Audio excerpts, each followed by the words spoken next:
ठीक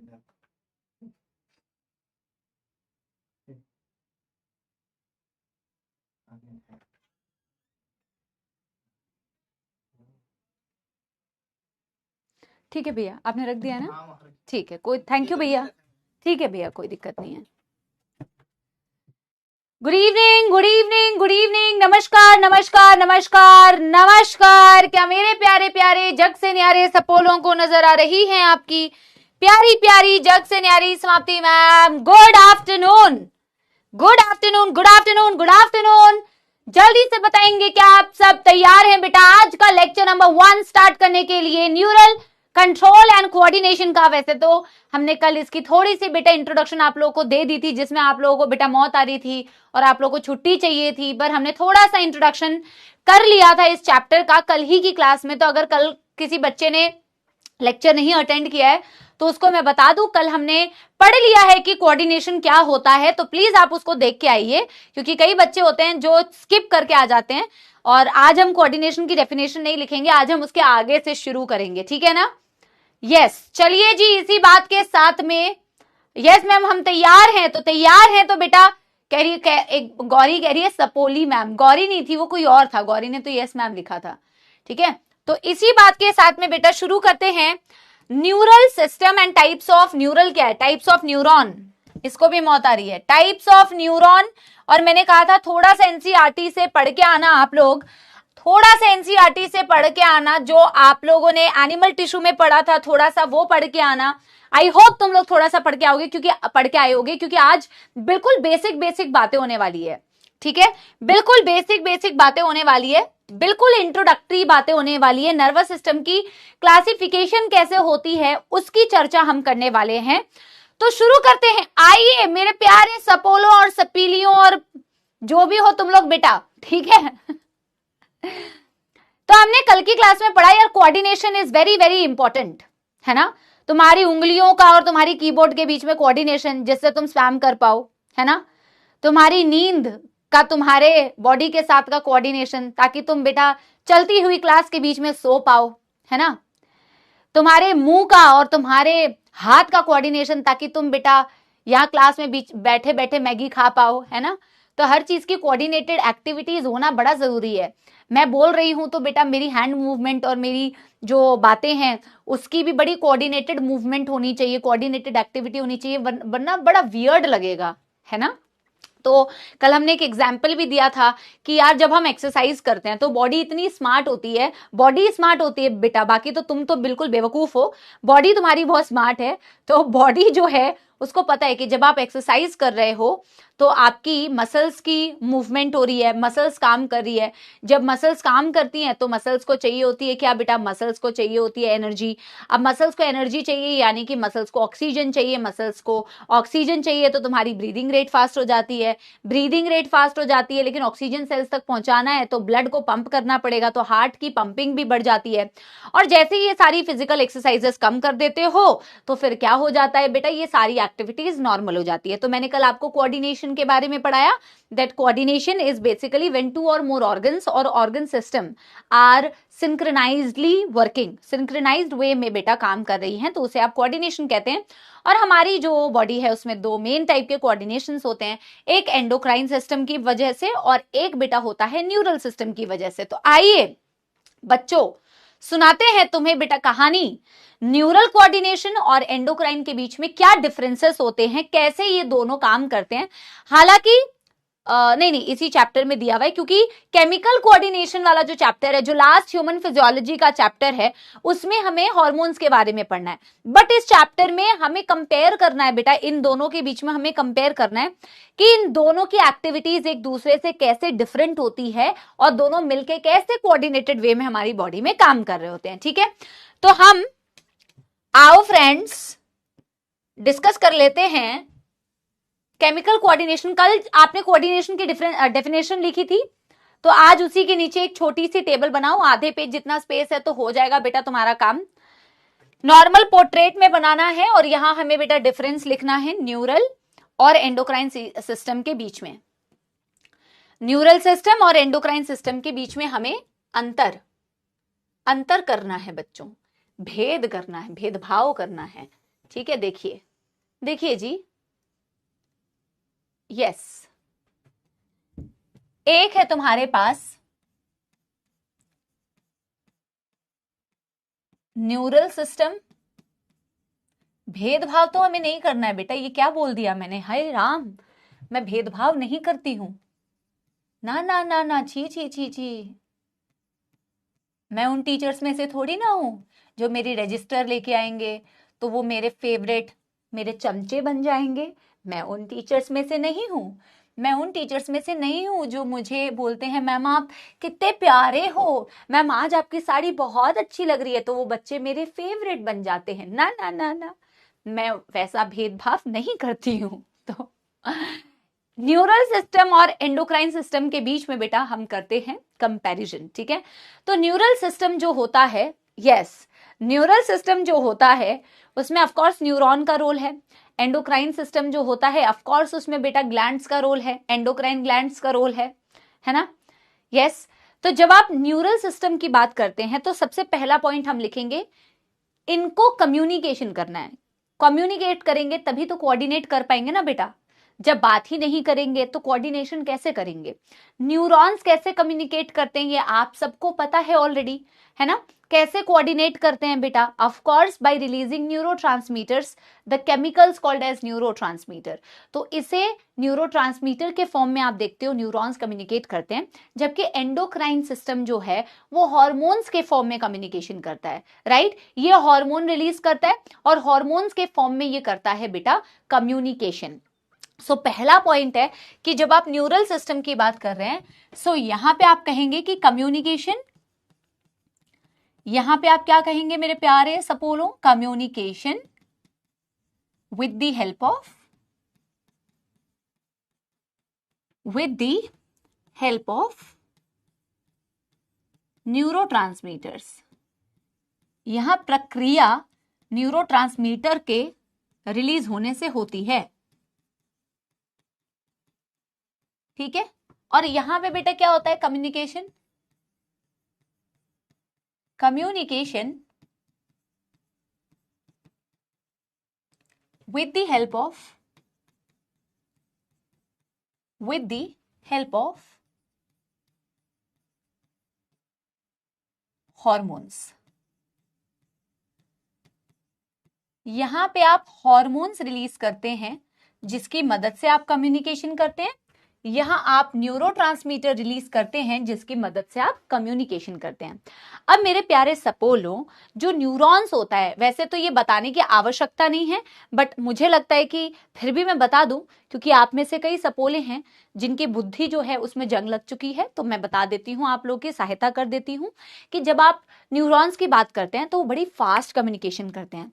मैंने अगर आज हॉट ऑब्जेक्ट को छुआ तो मुझे परसों ध्यान नहीं आएगा कि मैंने हॉट ऑब्जेक्ट को छुआ है, तो हाथ हटा लेना चाहिए, ठीक है। मुझे तुरंत बेटा जोर का झटका लगेगा, है ना, जोर का झटका है जोरों से लगा, अरे गरम लगा, क्योंकि तुम्हारी न्यूरॉन फटाक से इंफॉर्मेशन देती है। हम कहते हैं न्यूरॉन्स की जो इंफॉर्मेशन होती है पॉइंट टू पॉइंट कोऑर्डिनेशन होती है, पॉइंट टू पॉइंट, एक पॉइंट से दूसरे पॉइंट तक बेटा बिल्कुल आपकी लंबी, neuron the longest cell of the body, आपकी नर्व्स क्या मस्त तरीके से बेटा एकदम जुड़ी हुई होती है, कनेक्टेड होती है, पॉइंट टू पॉइंट कोऑर्डिनेशन करती है। पॉइंट टू पॉइंट मतलब यहां से यहां एकदम सटाक से सेंसरी न्यूरॉन, मोटर न्यूरॉन फटाक से बेटा पॉइंट टू पॉइंट कम्युनिकेशन करती है ना।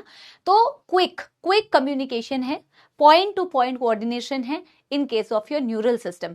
एंडोक्राइन सिस्टम बेटा पॉइंट टू पॉइंट नहीं होता। एंडोक्राइन सिस्टम में क्या होता है, फॉर एग्जांपल हाइपोथैलेमस की, मैं आपको पढ़ाऊंगी भी, ये ग्लैंड ने हार्मोन रिलीज किए ब्लड में, फिर वो ब्लड से ट्रैवल करते हुए जाएगा, तो वो बेटा बड़ा रास्ता ना धीरे धीरे धीरे धीरे चलते हुए जाता है, और इसीलिए इस सिस्टम को काम करने में वक्त भी लगता है बेटा। एंडोक्राइन सिस्टम में हार्मोन ब्लड स्ट्रीम में रिलीज हुआ, वहां से बेटा टारगेट साइट तक पहुंचा, तो भाई साहब को वक्त लग जाता है। लेकिन बेटा वो कहावत है ना, जो बेटा फटाक से काम किया इसने, तो ये क्विक कम्युनिकेशन तो कर रहा है, बट इसका जो इम्पैक्ट है वो लॉन्ग लास्टिंग नहीं होता है। इसका असर लॉन्ग लास्टिंग नहीं होता है, बट आपकी हॉर्मोन्स जब एक्ट करती है तो उनका असर जो होता है, वो इफेक्ट जो होता है, वो लॉन्ग लास्टिंग होता है। ये इन दोनों के बीच का कंपैरिजन है और इन दोनों के बीच का डिफरेंस है। समझ में आ गई बेटा बात? Like insulin hormone, absolutely right बेटा। ठीक है, तो इसके बारे में हम क्या लिखेंगे मेरे प्यारे सपोलो? इसके बारे में हम क्या लिखेंगे? न्यूरल सिस्टम में हम लिखेंगे, न्यूरल सिस्टम में हम लिखेंगे कि पॉइंट टू पॉइंट कम्युनिकेशन या point to point coordination, point to point coordination with the help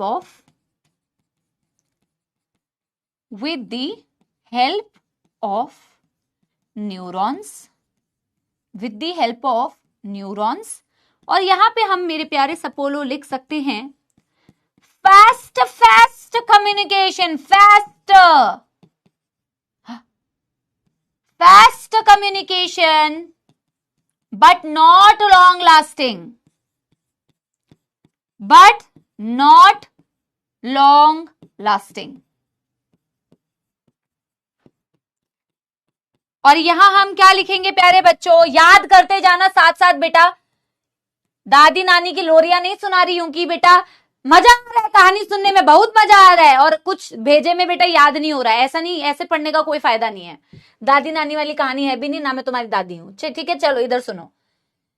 point to point coordination, और यहां होता है hormones released in the bloodstream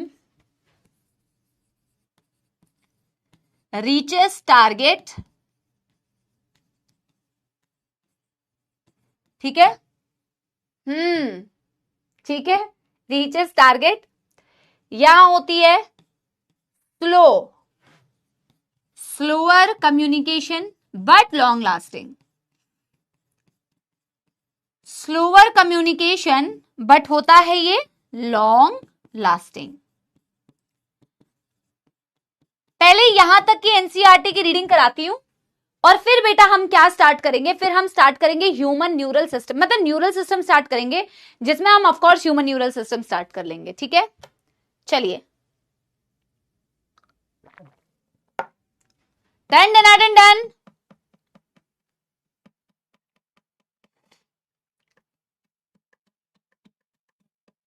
और जब डन कर लो एक थम्स अप दे देना, फिर एनसीईआरटी की रीडिंग कराऊंगी।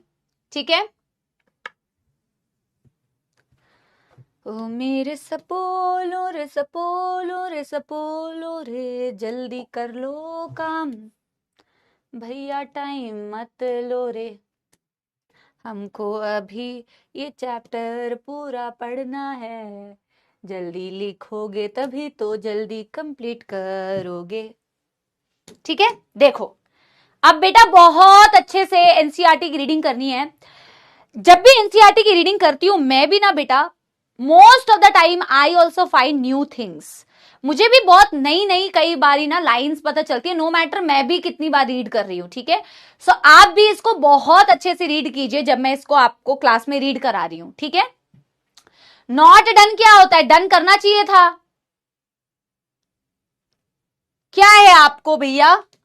मैं आपको 30 सेकेंड्स का और टाइम दे रही हूं, जल्दी करो,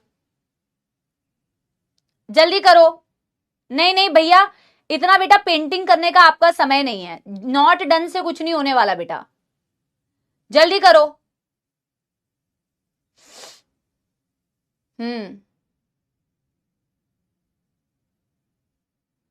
10, टिक टिक 1, टिक टिक 2, टिक टिक 3, टिक टिक 4, टिक टिक 5, टिक टिक 10। मेरे पास मेरे 5 के बाद 10 आ गया है। जल्दी, टिक टिक में भी तो टाइम गया ना, टिक टिक इज इक्वल टू 1। ओके, चलिए बेटा अब बिल्कुल सीरियसली पढ़ना है। ठीक है ना, मैं चाह रही थी तुम्हारी नींद भाग जाए। चलिए आइए। एज यू नो, इसमें बेटा वैसे तो देना चाहिए था एज यू डोंट नो, क्योंकि तुम्हें तो कुछ पता ही नहीं होता है ना, but as you know the functions of organ और organ systems in our body must be coordinated to maintain homeostasis। homeostasis का मतलब क्या होता है? होम्योस्टेसिस का मतलब होता है बैलेंस। इससे फर्क नहीं पड़ना चाहिए कि आपके बाहर में चेंजेस क्या हो रहे हैं, ठीक है ना। कोई भी चेंज आए, जैसे मसल्स की एक्टिविटी बढ़ गई, ठीक है ना, जब आपने एक्सरसाइज किया, बाहर टेम्परेचर बढ़ गया या घट गया, चाहे कुछ भी हो, लेकिन आपकी ऑर्गन्स और ऑर्गन सिस्टम कोऑर्डिनेटेड वे में काम करके बैलेंस क्रिएट कर लेती हैं, एक बैलेंस मेंटेन कर लेती हैं। उसी बैलेंस को मेंटेन करना कहलाता है होम्योस्टेसिस, अ पर्टिकुलर बैलेंस, ठीक है। Coordination is the process through which two or more organs interact and complement the function of one another। बोला कोऑर्डिनेशन होता है दो या दो से ज्यादा ऑर्गन्स जब आपस में इंटरैक्ट करते हैं और एक दूसरे के फंक्शन को कॉम्प्लीमेंट करते हैं, एक दूसरे के एक्टिविटी को कॉम्प्लीमेंट करते हैं। मैंने वही एग्जाम्पल बेटा आपको समझाया है जो कल मैंने आपको बताया था कि यहां पे भी वही दिया हुआ है, when we do a physical exercise energy demand is increased for maintaining increase muscular activity. जब आप बेटा क्या करते हैं, जब आप मस्कुलर एक्टिविटी करते हैं, तो आप फिजिकल एक्टिविटी करते हैं, तो मसल्स में एनर्जी डिमांड बढ़ गई। जब एनर्जी डिमांड बढ़ी तो for supply of oxygen is also increase, oxygen की सप्लाई भी इंक्रीज होगी। The increase supply of oxygen necessitates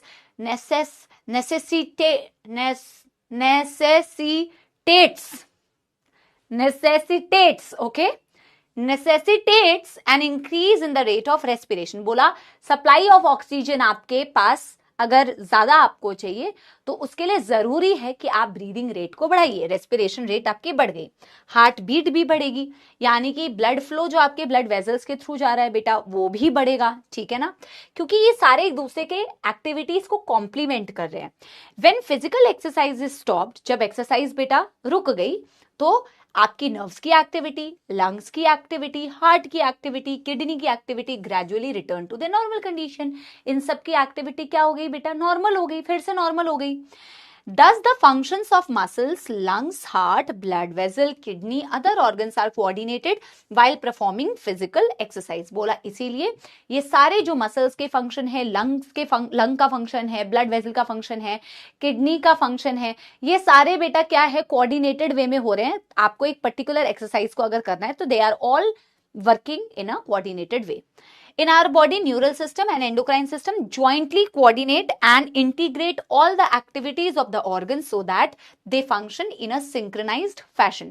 बोला हमारी बॉडी के अंदर मैम हमारी जो हार्मोनल सिस्टम है, एंडोक्राइन सिस्टम है और जो हमारी न्यूरल सिस्टम है, ये कोऑर्डिनेटेड वे में काम करती है, एक सिंक्रोनाइज्ड वे में काम करती है किसी भी एक्टिविटी को करने के लिए।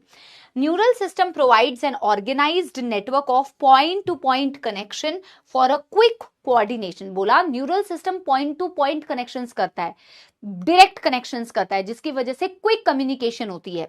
Endocrine system provides chemical integration through hormones, लेकिन एंडोक्राइन सिस्टम हॉर्मोन्स के थ्रू काम करते हैं। In this chapter you will learn about neural system of human, mechanism of neural coordination, ठीक है, ब्ला ब्ला ब्ला। इस चैप्टर में आप न्यूरल सिस्टम के बारे में पढ़ेंगे। आप ये देखेंगे कि न्यूरॉन की मैकेनिज्म क्या होती है काम करने की, उसके अक्रॉस कंडक्शन कैसे होती है, उसके अक्रॉस ट्रांसमिशन क्या होती है और इनकी परिभाषा क्या है, इसके बारे में आप इस चैप्टर में पढ़ने वाले हैं, ठीक है। ये बिल्कुल इंट्रोडक्टरी पार्ट था। आकाश कुमार सिंह, थोड़ा आकाश से धरती पे आएंगे तो आपको पता चलेगा सिंक्रोनाइज्ड का मतलब क्या है, ठीक है ना।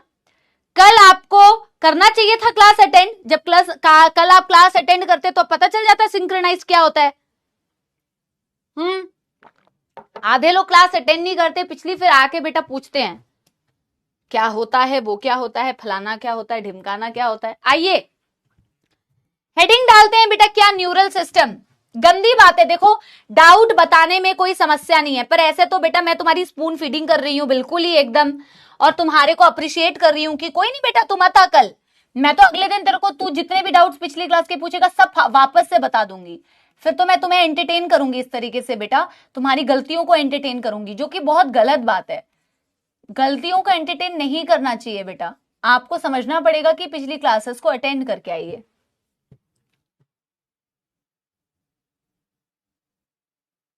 ठीक है। तालमेल, बिल्कुल सही। गंदी बात है बेटा, अब गुस्सा होने वाली कोई बात नहीं है, ठीक है ना। पता चला गुस्सा होके बैठा है अब, मैं आके वैसे मना भी नहीं सकती, ठीक है ना। न्यूरल सिस्टम की बात अगर हम करें बेटा, तो हमारा जो न्यूरल सिस्टम, अब बेटा शुरुआत करनी है हमें। हमने एनिमल किंगडम अभी नहीं पढ़ा है और मैं आगे तुम्हें एनिमल किंगडम पढ़ाने वाली हूं। जब आप एनिमल किंगडम पढ़ेंगे तो आप फाइलम्स के बारे में पढ़ेंगे, लेकिन एनिमल टिश्यू में मैंने तुम्हें कुछ फाइलम्स के बारे में बताया भी है बेटा। जैसे आप सबसे पहले, और जब हमने breathing and exchange of gases पढ़ा, जब हमने एक्सक्रीशन वाला चैप्टर पढ़ा, तो कहीं ना कहीं हमने कुछ फाइलम्स के बेटा नाम लिए भी थे, याद आ रहा है? Phylum Porifera, phylum Coelenterata, phylum Ctenophora, phylum Platyhelminthes, Aschelminthes, Annelida, Arthropoda, Mollusca, Echinodermata, Hemichordata, and Chordata, ये सारे फाइलम्स होते हैं और इन सारे फाइलम्स के बारे में हम डिटेल में पढ़ने भी वाले हैं। लेकिन जब मैं बेटा न्यूरल सिस्टम की बात करती हूँ एनिमल्स में, ऑफ कोर्स हमें ह्यूमन न्यूरल सिस्टम के बारे में बात करना है, हमारे बारे में बात करना है। हम वर्टिब्रेट्स हैं, वर्टिब्रेट्स का वेल डेवलप्ड नर्वस सिस्टम होता है, वेल डेवलप्ड न्यूरल सिस्टम होता है। जब वेल डेवलप्ड होता है तब तुम बेटा ऐसी हरकतें करते हो, वेल डेवलप्ड ना होता तो फिर क्या होता, ये सोच के देखो। हमारा सबसे वेल डेवलप्ड नर्वस सिस्टम है, लेकिन न्यूरल सिस्टम में हम न्यूरॉन्स की बात करते हैं। और पहली दफा न्यूरॉन कहां देखने को मिला बेटा? पहली दफा न्यूरॉन देखने को मिला था फाइलम सिलेंट्रेटा में। हाइड्रा का नाम हम सबने सुना है, यस। तो हाइड्रा के अंदर पहली बारी न्यूरॉन देखने को मिला, सिलेंट्रेटा में पहली बारी न्यूरॉन देखने को मिला। हालांकि they do not have well organized nervous system, they don't have बेटा, they don't have, their nervous system is poorly developed. वैसे भी कोई भी चीज जब सबसे पहले आई होती है तो वो उतनी वेल डेवलप्ड नहीं होती है। आप खुद बेटा अपने घरों में कंप्यूटर्स, अगर तुमने बहुत पहले के कंप्यूटर्स देखे हो, कितनी बड़ी सी एक कंप्यूटर बेटा, इतनी मोटी कंप्यूटर, फोन को देख लो यार, अपने फोन को देख लो, फोन में कितनी इवोल्यूशन हुई है, कितने चेंजेस हुए हैं। पहले कैसे फोन आते थे, अब कैसे फोन आते हैं, पहले का टीवी कैसा आता था, अब का टीवी कैसे आता है। तो धीरे धीरे चीजों में इवोल्यूशन हुआ ना। जब भी कोई पहले चीज आई होती है वो उतनी वेल ऑर्गेनाइज्ड, वेल डेवलप नहीं होती। तो पहली बार नर्वस सिस्टम सिलेंट्रेटा में दिखा, पहली बार ही एपोलो न्यूरॉन दिखा, but that was not well organised, they have a poorly developed nervous system. जब आप बात करते हैं, आगे बढ़ते रहते हैं, फिर इन्होंने इंसेक्ट्स की बात की है। इंसेक्ट्स का मतलब है, जैसे कि मैं सबसे कॉमन बेटा तुम्हारी बेस्ट फ्रेंड की अगर बात करूं, यानी कि योर कॉकरोच। तो जब मैं कॉकरोच की बात करूं तो यहां एनसीईआरटी ने दिया हुआ, दे हैव वेल ऑर्गेनाइज्ड या better organised, they have better organised nervous system. Better organised किसके कंपैरिजन में बोला? लोअर इनवर्टिब्रेट्स के कंपैरिजन में। बेटा देखो मैं ना कुछ कुछ टर्म्स यूज कर रही हूं, वर्टिब्रेट्स, इनवर्टिब्रेट्स, मैं सब कुछ पढ़ाऊंगी एनिमल किंगडम में। अभी आप ऐसे समझो कि हम क्या हैं, हम हैं वर्टिब्रेट्स, मछली जल की रानी, fish, amphibians, reptilians, aves, mammals, हम वर्टिब्रेट्स होते हैं। और जितने भी आप ये फाइलम्स पढ़ रहे हो, सारी इनवर्टिब्रेट्स है। जो वर्टिब्रेट्स नहीं है वो इनवर्टिब्रेट्स हो गए। समझ रहे हो ना मेरी बात? तो जो लोअर एनिमल्स होते हैं, लोअर का मेरे कहने का मतलब है जो सबसे प्रिमिटिव, सबसे पुराने, धरती पे सबसे जो आपको पुराने, ये जो सबसे पहले आए हुए तुम्हारे एनिमल्स दिखते हैं, पॉरीफेरा, सिलेंट्रेटा, जब मैं इनकी बात कर रही हूँ, सिलेंट्रेटा में पहली बार आपको नर्वस सिस्टम दिखा, तो ये लोअर इनवर्टिब्रेट, इनमें वेल डेवलप नहीं है। इनके कंपेरिजन में आर्थ्रोपोडा को अगर आप देखोगे, यानी इंसेक्ट की अगर आप बात करोगे, तो इनमें बेटर ऑर्गेनाइज नर्वस सिस्टम है। इनमें तो ब्रेन भी देखने को मिला था बेटा। याद आ रहा है किसी को कॉकरोच का डायग्राम? क्या कॉकरोच का डायग्राम? वेरी गुड कायनात, आप लोगों को याद आ रहा है? इनमें तो नोटोकॉर्ड भी थी, इनमें तो न्यूरल टिश्यूज भी थे, इनमें ब्रेन था, इनमें गैंग्लियॉन्स थे। Supra oesophageal ganglion represents the brain of the cockroach. Then they had double ventral solid nerve cord. याद आ रहा है? Yes everyone, याद आ रहा है? तो इनमें बेटर ऑर्गेनाइज्ड है as compare to lower invertebrates. लेकिन जब आप हायर वर्टिब्रेट्स में जाते हो, they have even better and the most organised nervous system, जिसकी हमें डिस्कशन करनी है। याद आ गया ना? और फिर हम कहते थे अगर उनकी बेटा गर्दन को तुम काट दो तो वो जिंदा रह सकते 1 हफ्ते तक, लेकिन ऐसा नहीं है कि हमेशा जिंदा रह जाएंगे, क्योंकि उनके ब्रेन का जो कंट्रोल था वो बहुत कम कंट्रोल उस ब्रेन के पास था। रेस्ट कंट्रोल उसकी वेंट्रल साइड से होता था, बेली रीजन से होता था।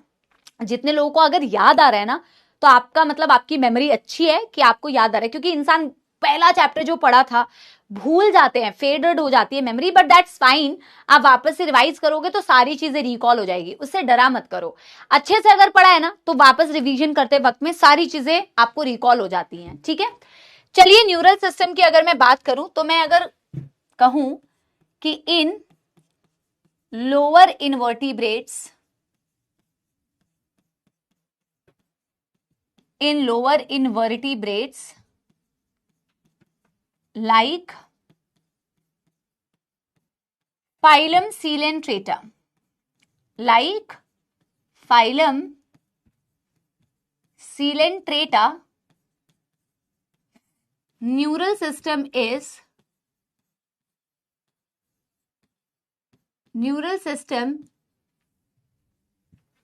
is not well developed। जैसे फाइलम सीलेंट्रेटा का एक एग्जाम्पल अगर हम ले, example hydra, first time neuron was seen.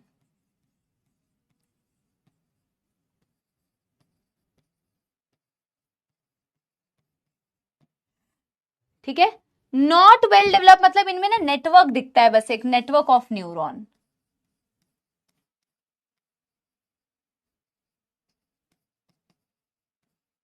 Network of neuron. फिर जैसे कि एनसीईआरटी ने कंपेयर किया है in insects like cockroach belonging to Arthropoda, insect better organised nervous system is seen, better organized nervous system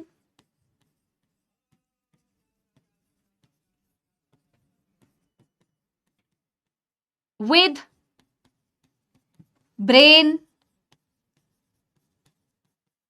ganglions। मैं ना आपको इस चैप्टर में कुछ टर्म्स के भी मतलब समझाऊंगी कि गैंग्लिया कब वर्ड यूज करते हैं एग्जैक्टली आपके ह्यूमन, हमारी बॉडी के लिए भी, हमारी बॉडी में भी गैंग्लिया वर्ड यूज किया जाता है। हमारी बॉडी में न्यूक्लियाई वर्ड भी न्यूरॉन से रिलेटेड यूज किया जाता है। हमारी बॉडी में नर्व या नर्व फाइबर वर्ड यूज किया जाता है। हमारी बॉडी में ट्रैक्ट वर्ड यूज किया जाता है। मैं हर एक की एक्सप्लेनेशन आपको दूंगी कि हमारी बॉडी में ये गैंग्लियन, प्लेक्सस, न्यूक्लियाई, नर्व ये कब यूज किए जाते हैं, वेट करना, आगे बताऊंगी, ठीक है। गैंग्लियन से इनकी बॉडी में ब्रेन है, अदर न्यूरल टिश्यूज हैं, ठीक है। और अगर आप बात करोगे बेटा ऑफ कोर्स वर्टिब्रेट्स, अगर आप बात करोगे वर्टिब्रेट्स, वेल डेवलप्ड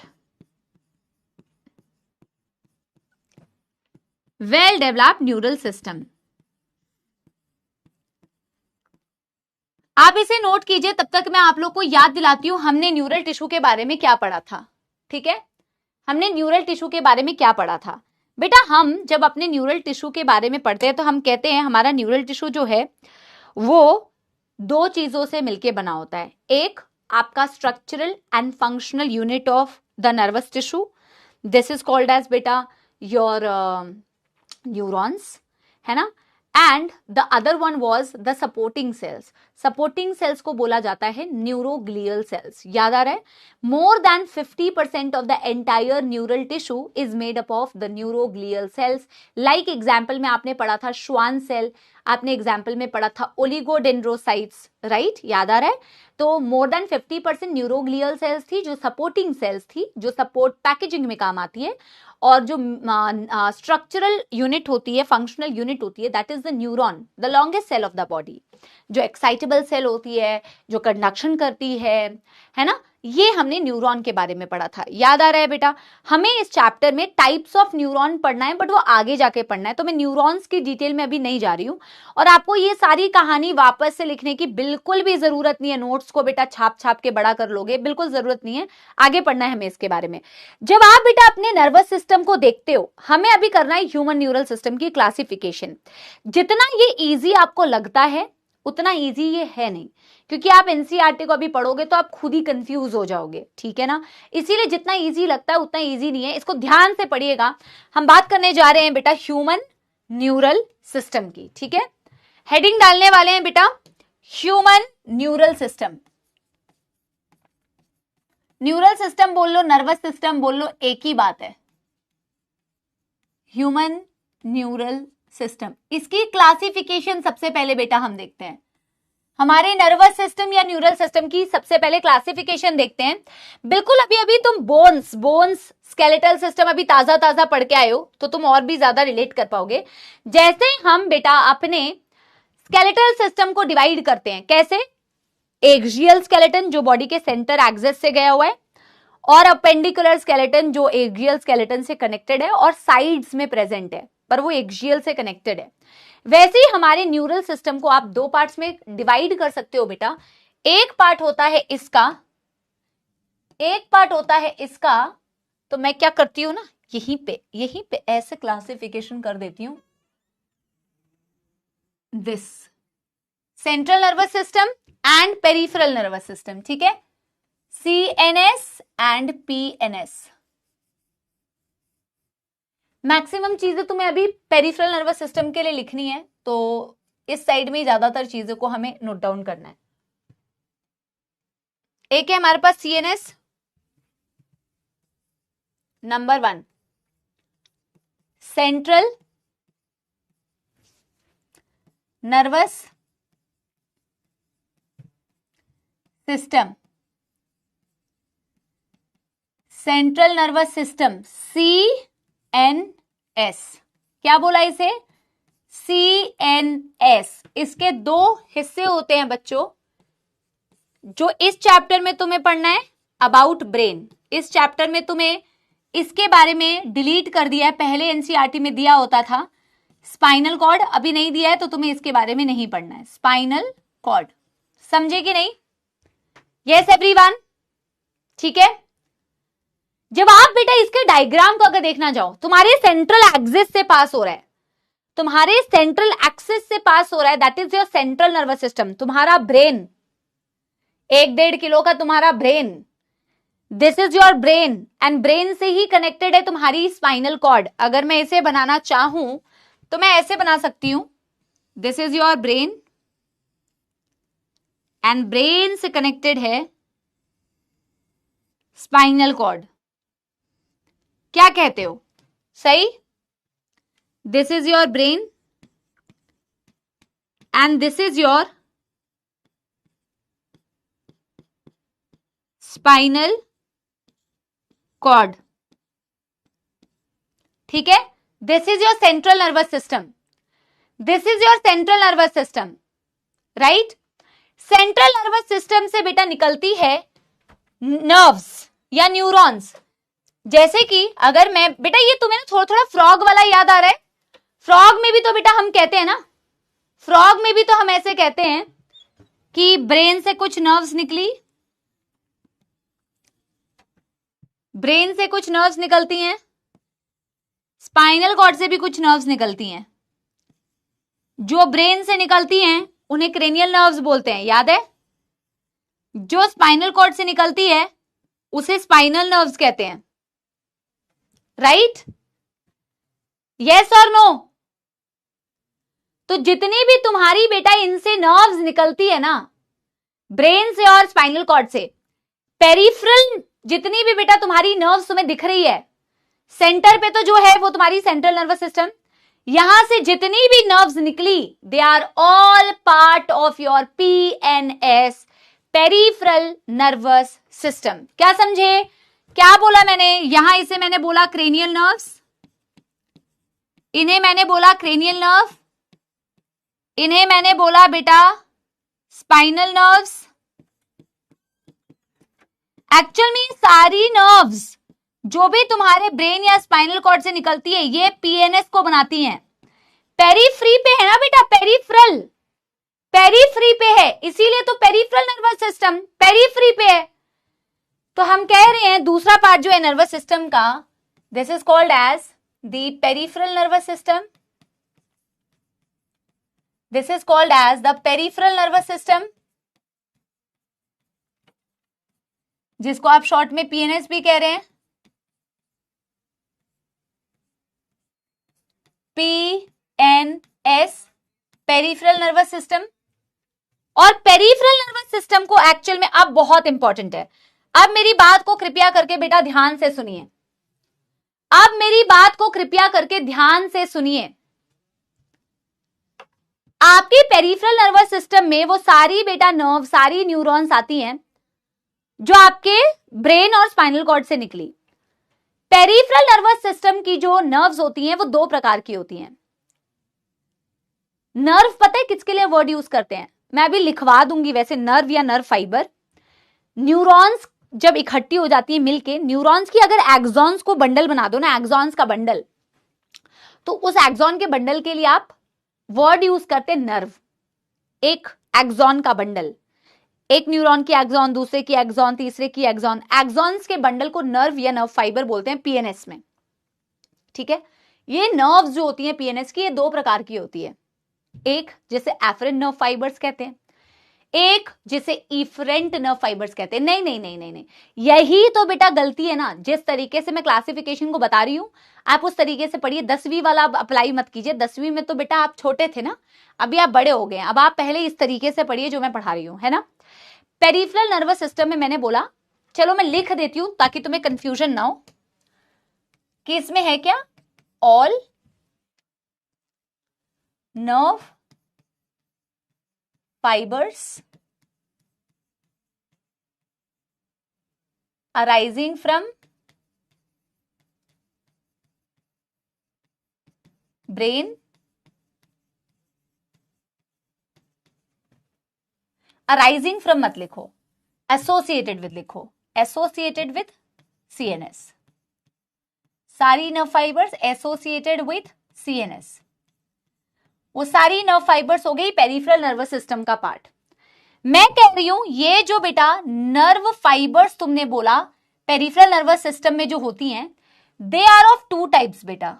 अब इसे कैसे करी, कैसे कैसे, इसमें जो नर्व फाइबर्स हैं वो दो प्रकार की हैं मैम।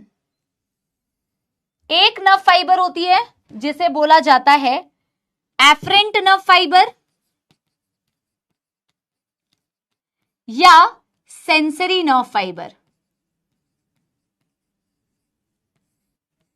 है ना, ऐसे ही लिख लो। नर्व फाइबर जो है ये दो प्रकार की है, और एक होती है इफरेंट नर्व फाइबर जिसे कहा जाता है मोटर नर्व फाइबर्स। क्या समझे? यस एवरीवन, यस मेरे प्यारे प्यारे जग से न्यारे सपोलो, ठीक है मैम। ये तो हम करोड़ों सालों से पढ़ते आ रहे हैं कि जो सेंसरी होता है it carries the information, it carries the information from organ to brain। बताइए हाँ या ना। जो ऑर्गन से ब्रेन को इंफॉर्मेशन पहुंचाए वो सेंसरी है। कितनी बार सेंसरी मोटर का जिक्र हुआ है बेटा, कितनी बार जिक्र हुआ है फिजियोलॉजी के चैप्टर्स में। जो ऑर्गन से सेंट्रल नर्वस सिस्टम तक लेके जाती है, ब्रेन की जगह ना CNS लिखो, है ना। जो आपके सेंट्रल नर्वस सिस्टम तक इंफॉर्मेशन को लेके जा रही है ऑर्गन से, वो सेंसरी हो गई, है ना। और यहां पे क्या हो जाएगी, carries information from CNS to effector. Effector का मतलब ऑर्गन, इफेक्टर या ऑर्गन बोल लो, बोलो यहां तक किसी को कोई दुखद समस्या, जल्दी बता दो, जल्दी बता दो, यहां तक किसी को भी कोई दुखद समस्या।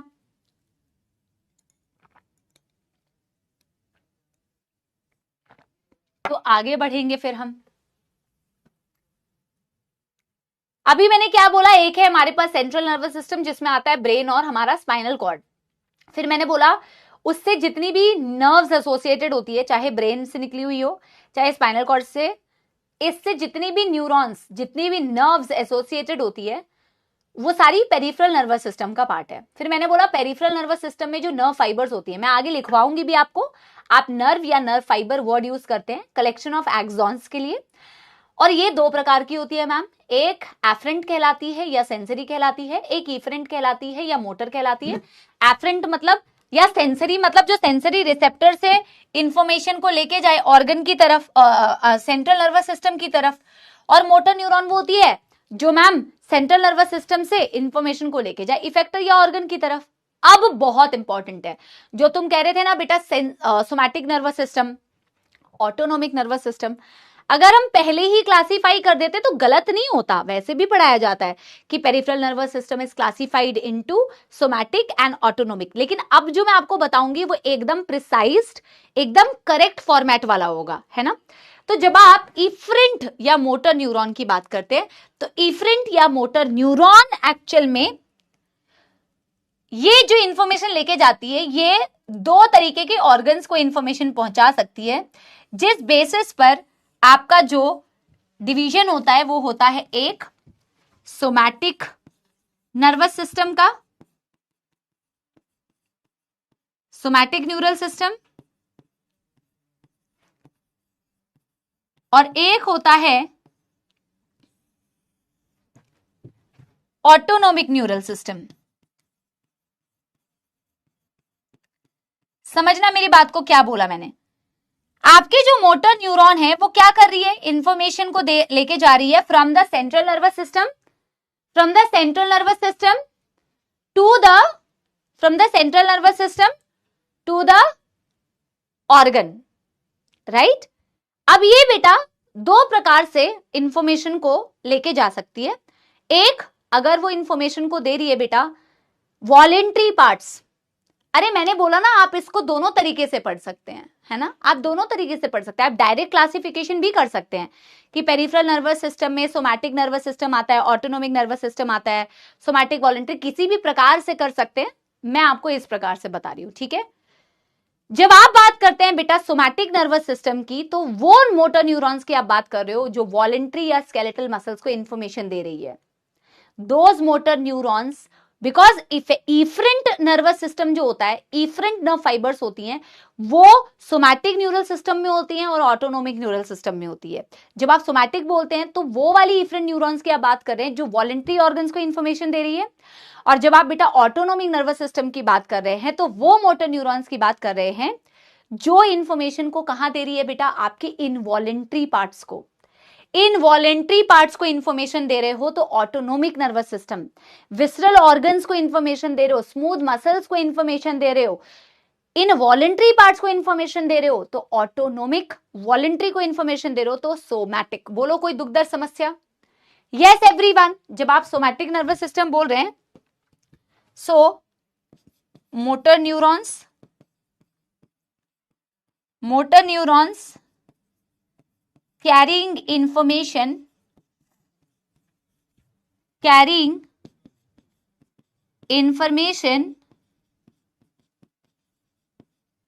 to voluntary skeletal muscles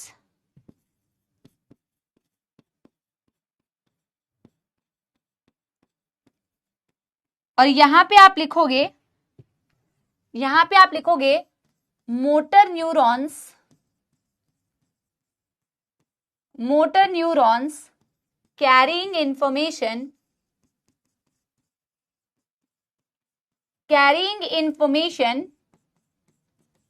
to involuntary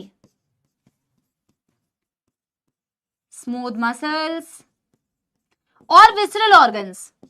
जितने भी आपके इनवॉलेंट्री विसरल ऑर्गन्स है ना बेटा, विसरा पे लोकेटेड है, उन सबको जो इंफॉर्मेशन दे रहे हो वो किसकी मदद से दे रहे हो, ऑटोनोमिक नर्वस सिस्टम की मदद से। यस समझ गए? Yes everyone. अब यहां तक तो किसी को कोई कंफ्यूजन नहीं होती। फिर एक क्वेश्चन आता है एनसीईआरटी में, मैम एक विसरल नर्वस सिस्टम भी दिया हुआ है। हालांकि विसरल नर्वस सिस्टम कोई अलग से नर्वस सिस्टम नहीं होता बेटा, एनसीईआरटी खुद ही कहती है visceral nervous system is a part of peripheral nervous system. आप सोचते हो यार आप ही ने तो मैम अभी पूरे पेरिफेरल नर्वस सिस्टम को एक्सप्लेन कर दिया, यहां तो आपने विसरल नर्वस सिस्टम का जिक्र ही नहीं किया है। एनसीईआरटी कहती है visceral nervous system is a part of peripheral nervous system, आपने तो यहां विसरल नर्वस सिस्टम बताया ही नहीं है, क्योंकि वो अलग से कुछ होता ही नहीं है। अभी मैं बता रही हूं वो अलग से वैसे भी नहीं होता है, अभी मैं बता दे रही हूं। पहले आप यहां की क्लैरिटी आपको मिली या नहीं? सोमैटिक में पेरिफेरल नर्वस सिस्टम में दो तरीके के नर्व फाइबर्स होते हैं।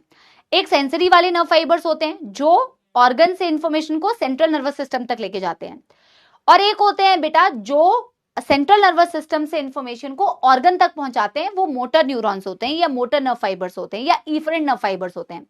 इफरेंट नर्व फाइबर्स बेटा अगर वॉलेंट्री ऑर्गन्स को इंफॉर्मेशन दे रहे हैं, वॉलेंट्री स्केलेटल मसल्स को इंफॉर्मेशन दे रहे हैं, तो वो सोमैटिक न्यूरल सिस्टम है। और अगर वो इनवॉलेंट्री स्मूथ मसल्स आपके विसरल ऑर्गन्स को इंफॉर्मेशन दे रहे हैं, तो वो ऑटोनोमिक नर्वस सिस्टम है। अब मैं आपको बताती हूं एनसीईआरटी ने विसरल नर्वस सिस्टम अलग से क्यों दिया हुआ है, ठीक है ना?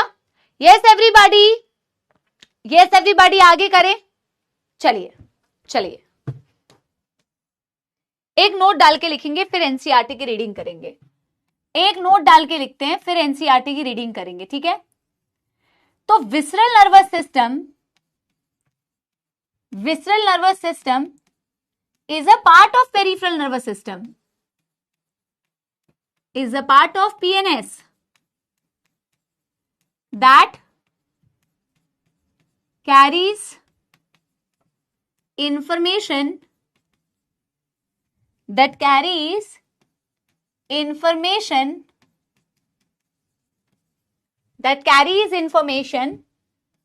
from and to the visceral organ. अभी देखो आपको बिल्कुल क्लैरिटी मिल जाएगी, बिल्कुल क्लैरिटी मिल जाएगी एक छोटे से ना डायग्राम के थ्रू।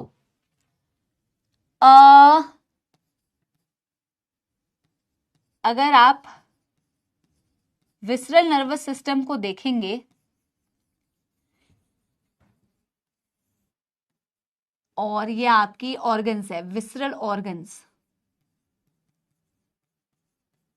ये आपके विसरल ऑर्गन्स है, तो ऐसा सीन होता है, ऐसा सीन होता है। इसमें विसरल नर्वस सिस्टम नहीं लिखना था यहां, एक सेकेंड दो बेटा। इंफॉर्मेशंस विसरल ऑर्गन तक गई, यहां पे लिखो पेरिफेरल नर्वस सिस्टम। पीएनएस का वो हिस्सा जहां से, ये भी ना बेटा थोड़ा सा गलत तरीके से हो जाएगा, एक सेकंड रुको, इसको कैसे बेटर तरीके से लिख सकते हैं ना ये बताते हो। अरे ये रॉन्ग फॉन्ग मत करो, रॉन्ग कुछ भी नहीं है भाई, रॉन्ग है तो राइट खुद कर लो। चाहते हो कि मैं कमेंट्स बंद कर दूं? अभी लिखना मत, समझो मैं कहना क्या चाह रही हूं ऊपर की लाइन से, फिर मैं देखती हूँ डायग्राम आपके लिए क्या अच्छे से बना सकती हूँ। देखो मैंने बोला visceral nervous system is a part of peripheral nervous system, है ना? स्टेटमेंट एब्सोल्युटली राइट है, स्टेटमेंट के बेसिस पर हमें डायग्राम में उसे कन्वर्ट करना है। देखो visceral nervous system peripheral nervous system का ही पार्ट है, लेकिन ये वो पार्ट है जिसकी मदद से आप इंफॉर्मेशन को विसरल ऑर्गन तक पहुंचाते भी हो और विसरल ऑर्गन से लेके भी आते हो। क्या समझे मेरी बात? यानी कि विसरल नर्वस सिस्टम में सेंसरी न्यूरॉन्स और मोटर न्यूरॉन्स दोनों आती है। ऊपर रॉन्ग है क्या? अच्छा, विसरल ऑर्गन्स आना चाहिए, अच्छा इसीलिए रॉन्ग बोल रहे हो क्या? ओ माय गॉड, सच, ओ माय गॉड, सच वो इनोसेंट पीपल ना, हम तो इनोसेंस में बोल रहे थे मैम, आप तो हमें डांट ही लगाने लग जाती हो। अच्छा हाँ, पैरासिम्पैथेटिक सिंपैथेटिक मैं बताऊंगी अभी। सुनो क्या बोला बेटा मैंने, अभी तक आप ऑटोनोमिक नर्वस सिस्टम की बात कर रहे थे। ऑटोनोमिक क्या करता है बेटा? आपके विसरल ऑर्गन्स को ही तो इन्फॉर्मेशन पहुंचा रहा है। यस या नो में आंसर देना, वरना गलत कंसेप्ट समझ जाओगे, ठीक है ना। मैंने क्या बोला, ऑटोनोमिक नर्वस सिस्टम क्या कर रहा था, क्या विसरल ऑर्गन्स को इंफॉर्मेशन दे रहा था। आपका हार्ट हो गया, आपकी किडनी हो गई, विसरा मोटर न्यूरॉन्स थी उसमें। ऑटोनोमिक में सिर्फ मोटर न्यूरॉन्स थी, क्योंकि आपको याद है अभी पीछे मैंने सिर्फ मोटर न्यूरॉन्स में ही सोमैटिक और ऑटोनोमिक बनाया था। वो मोटर न्यूरॉन जो वॉलेंट्री स्केलेटल मसल को इंफॉर्मेशन दे रही है वो आपकी सोमैटिक है। जो आपकी involuntary smooth muscles visceral organ को इंफॉर्मेशन दे रही है यानी कि मोटर, वो आपकी ऑटोनोमिक है। मैं कह रही हूं विसरल में सिर्फ मोटर न्यूरॉन्स नहीं आती है विसरल नर्वस सिस्टम में। एनसीईआरटी कहती है it's a part of peripheral nervous system. क्यों, अभी आप देखो, विसरल नर्वस सिस्टम में वो सारी नर्व्स आती है जो सेंसरी भी है, जो मोटर भी है, जो सेंसरी भी है, जो मोटर भी है, टू भी कैरी कर रही है और फ्रॉम भी कैरी कर रही है। समझो, visceral nervous system is a part of peripheral nervous system, जो विसरल ऑर्गन से इंफॉर्मेशन को लेके भी आती है सेंट्रल नर्वस सिस्टम में, और बेटा इंफॉर्मेशन को वापस भी लेके जाती है विसरल ऑर्गन्स में, यानी कि it includes both sensory as well as motor. क्या आप मेरी बात समझे? carries information from the visceral organs, carry information to the visceral organs. Did you all understand? Yes? इसमें सेंसरी भी आएगा, इसमें मोटर भी आएगा। अब यहां पे बेटा डायग्राम में हम ये बना सकते हैं ऐसे कि ये हमारी सेंट्रल नर्वस सिस्टम है, इंफॉर्मेशन को कैरी करके हमें सीएनएस तक लेके जाना है या सीएनएस से, ये होगा ना करेक्ट डायग्राम। क्या आप मेरी बात समझे कि नहीं? अगर इंफॉर्मेशन जा रही है तो आपकी मोटर, इंफॉर्मेशन आ रही है तो आपकी सेंसरी, और ये दोनों ही जो विसरल ऑर्गन से कनेक्टेड ये वाली बेटा जो नर्व फाइबर्स हैं, they are the part of visceral nervous system. Basically visceral nervous system has both sensory and motor neurons. क्या समझे? Both sensory and motor neuron. Yes? Tauseef Riza, block होना है तेरे को जो बकवास कर रहा है तू? हाँ, फिर कहना मैम सॉरी मैम, मेरा वो मतलब नहीं था मैम। यस?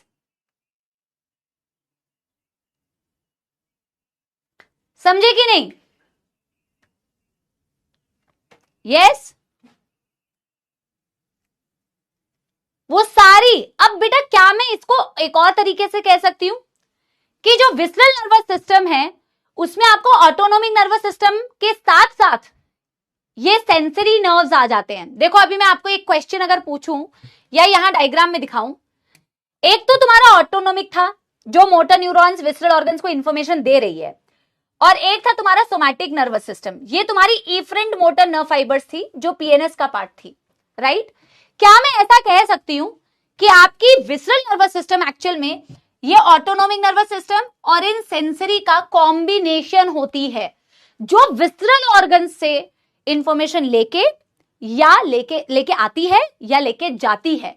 बोलो, कह सकते हैं कि नहीं? यस? क्योंकि आपकी ऑटोनोमिक या सोमैटिक में तो सिर्फ आप देने की बात करते हैं, इंफॉर्मेशन पहुंचाने की बात करते हैं। वॉलंटरी पार्ट्स को पहुंचा रहे हैं मोटर की मदद से तो आपकी सोमैटिक हो गई, अगर आप इनवॉलंटरी तक पहुंचा रहे हैं तो ऑटोनोमिक हो गई।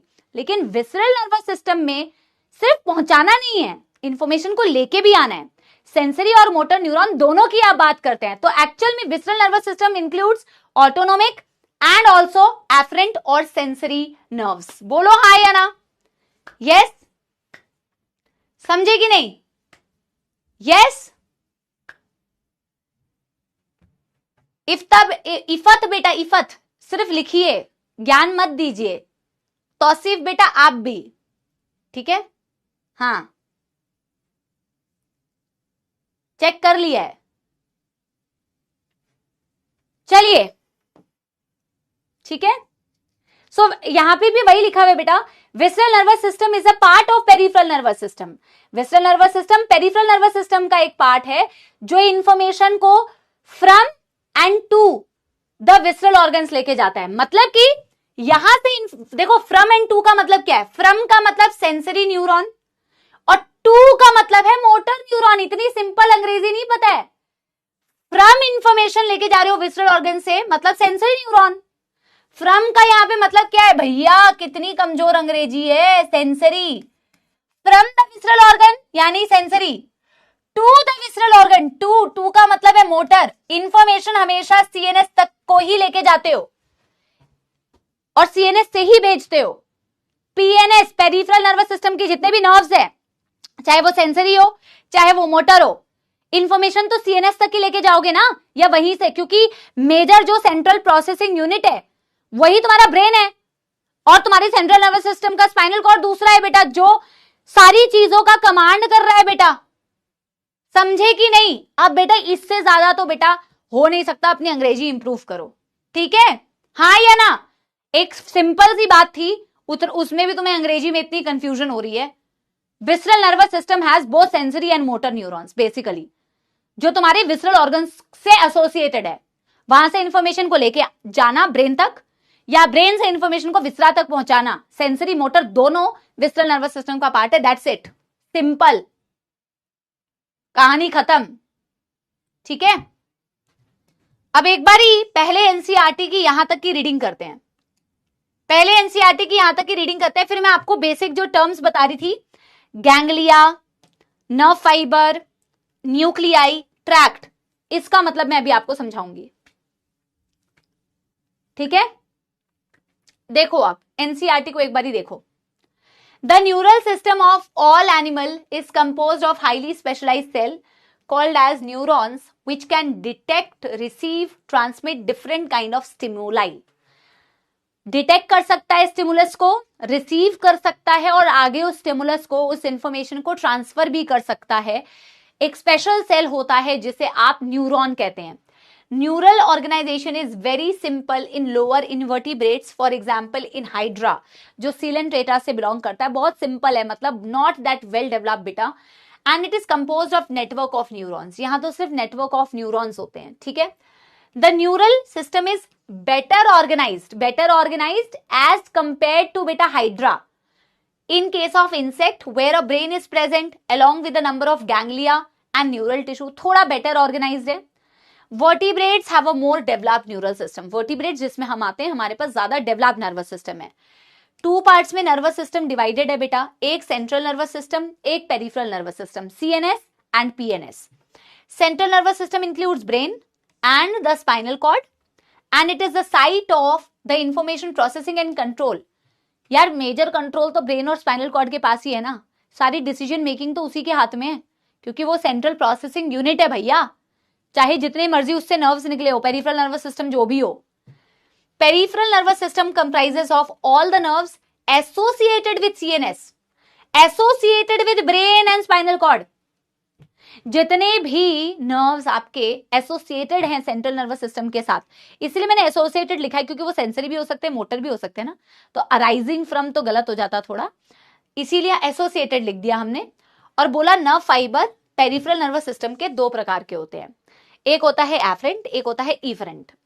बोला कि afferent nerve fibre transmit impulse from the tissue और the organ to central nervous system. Information चाहे आए चाहे जाए सेंट्रल नर्वस सिस्टम से ही होगा, राइट? तो बोला एफरेंट नर्व फाइबर जो है इंफॉर्मेशन को ट्रांसफर करती है from the organs, from the tissue to the CNS. और इफरेंट कैसे करती है? रेगुलेटरी इंपल्स को ट्रांसफर करती है सेंट्रल नर्वस सिस्टम से to the concerned organ, opposite. अब बहुत ही important line, PNS is divided into two division called somatic neural system and autonomic neural system. जैसे कि मैंने कहा, आप डायरेक्ट क्लासिफिकेशन भी कर सकते हैं कि पीएनएस के दो हिस्से होते हैं, सोमैटिक एंड ऑटोनोमिक। अभी मुझे ऑटोनोमिक के भी बताने हैं बेटा कि ऑटोनोमिक भी दो प्रकार के होते हैं।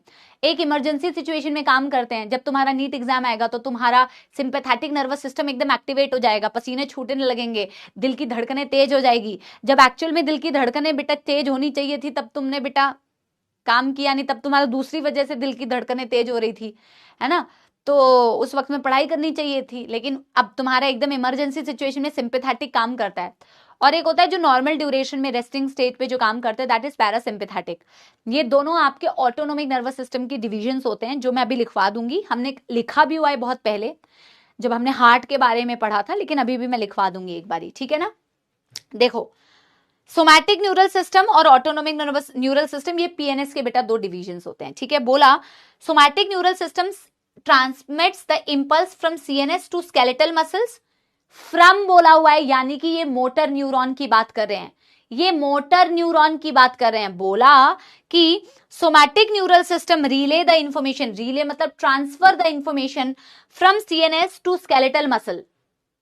फ्रॉम बेटा सीएनएस टू स्केलेटल यानी motor neurons, and autonomic nervous system transmit the impulse from CNS to involuntary organs and the smooth muscles of the body. Again बेटा मोटर न्यूरॉन्स, दोनों ही मोटर न्यूरॉन्स की बात की है, क्योंकि सेंट्रल नर्वस सिस्टम से ऑर्गन की बात की है, लेकिन एक में वॉलंटरी यानी कि सोमैटिक, एक में इनवॉलंटरी स्मूथ मसल्स यानी कि ऑटोनोमिक। फिर बोला ऑटोनोमिक के दो डिविजन्स होते हैं, सिंपैथेटिक एंड पैरासिम्पैथेटिक, जो मैं अभी लिखवा दूंगी। और लास्ट पैराग्राफ जो आप लोगों को वहां कंफ्यूज करता है वो ये कि visceral nervous system is a part of peripheral nervous system that comprises whole complex of nerve, fibres, ganglia, plexus. मैं इनके मतलब अभी तुम्हें बता देती हूं। by which impulse travel from the central nervous system to the viscera and from the viscera to the central nervous system। Same मतलब है जो हमने यहां पे लिखा है भैया जिसकी अंग्रेजी में तुम्हें मौत आ रही थी। Central nervous system to viscera, viscera to the central nervous system. और यहां पे भी हमने वही लिखा हुआ है भाई, हमने लिखा है that carries information from the visceral organ and to the visceral organ. अगर फ्रॉम विसरल ऑर्गन कर रहे हो तो from visceral organ to the CNS, और अगर टू विसरल ऑर्गन लिख रहे हो तो मतलब from the CNS to the viscera. फिर भी बेटा मुझे पता है पीडीएफ से पढ़ने वाले बच्चे होंगे, भैया इसका मतलब है अगर तुम फ्रॉम लिख रहे हो तो मैं लिख देती हूं फ्रॉम विसरा टू सीएनएस यानी कि सेंसरी। और अगर तुम ये लिख रहे हो टू टू तो to viscera from CNS connected तो सीएनएस से है ना भाई। Wrong wrong wrong ma'am, check कर लो चेक कर लो, wrong wrong wrong wrong wrong wrong कर करके दिमाग की दही कर देते हो। सही तो है, समझ में आ गई बात? हो गया। अभी बस एक चीज ऐसे लिख सकते हो कि भैया आपकी ऑटोनोमिक के दो डिविजन्स होते हैं,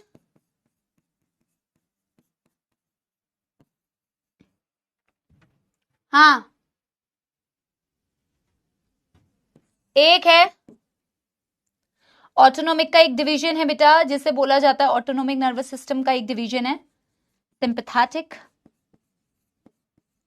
That's why I'm telling you all, learn some English, bro. You know, so poor English you all are. Learn some English, guys. I'm learning. I'm just so brilliant. Okay? Learn something. You guys are so duffer. I have interview, you know, at passport office day after tomorrow. So I'm practicing good English, English, English and English. Yes. So that I can, you know, apply for visa to US, and then I will even not look at you guys because you guys are so dumb. Very poor English, you know. Yeah. Chaliye, yes everyone. Yeah. That's what I'm saying. So today I will only teach in English because I can see that you guys are so dumb that you can't understand this basic English. What will you do in your NEET examination? I have to teach you guys something so that you guys pass the NEET examination nicely. Yeah, that's what I'm saying. Are you guys done with this or should I wait for some more time?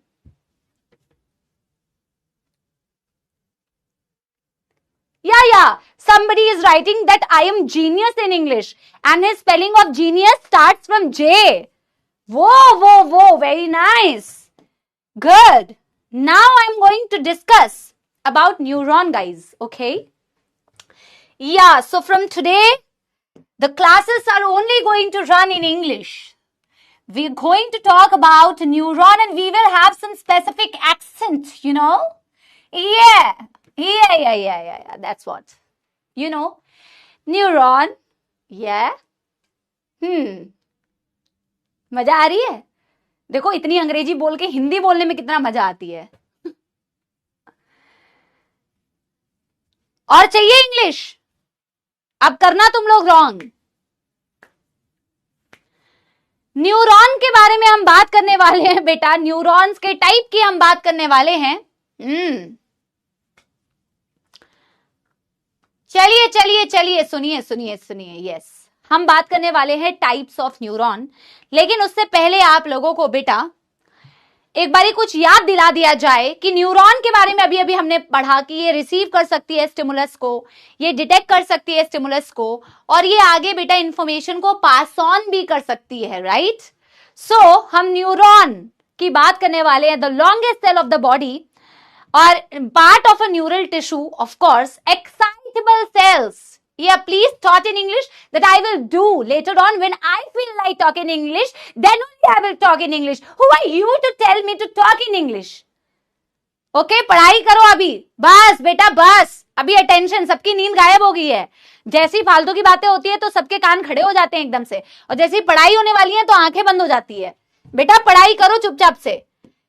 अगर मैं neuron की बात करूं तो एक neuron के बेटा आपने एक न्यूरॉन का डायग्राम बनाया हुआ था. जब आप एक न्यूरॉन की बात करते हैं तो न्यूरॉन में आपने जो न्यूरॉन बनाया था, आपने मतलब हमने जो उस वाले चैप्टर में बनाया था, उसमें हमने बनाया था कि एक न्यूरॉन के पास डेंड्राइट्स होते हैं, सेल बॉडी होती है और एक्सॉन होते हैं.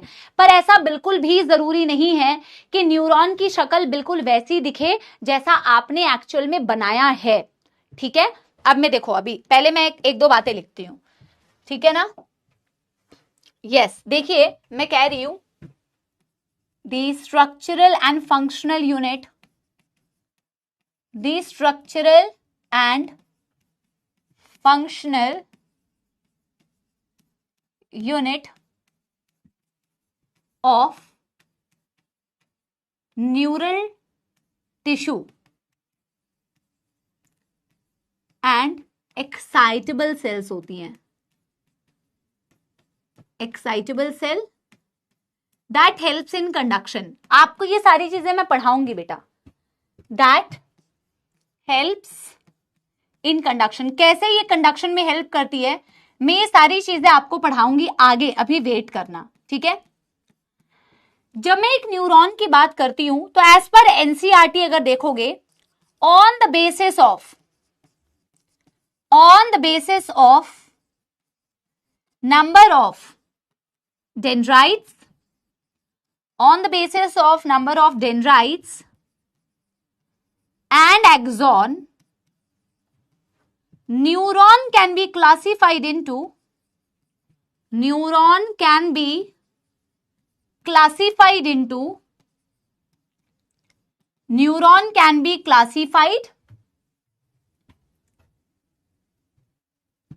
into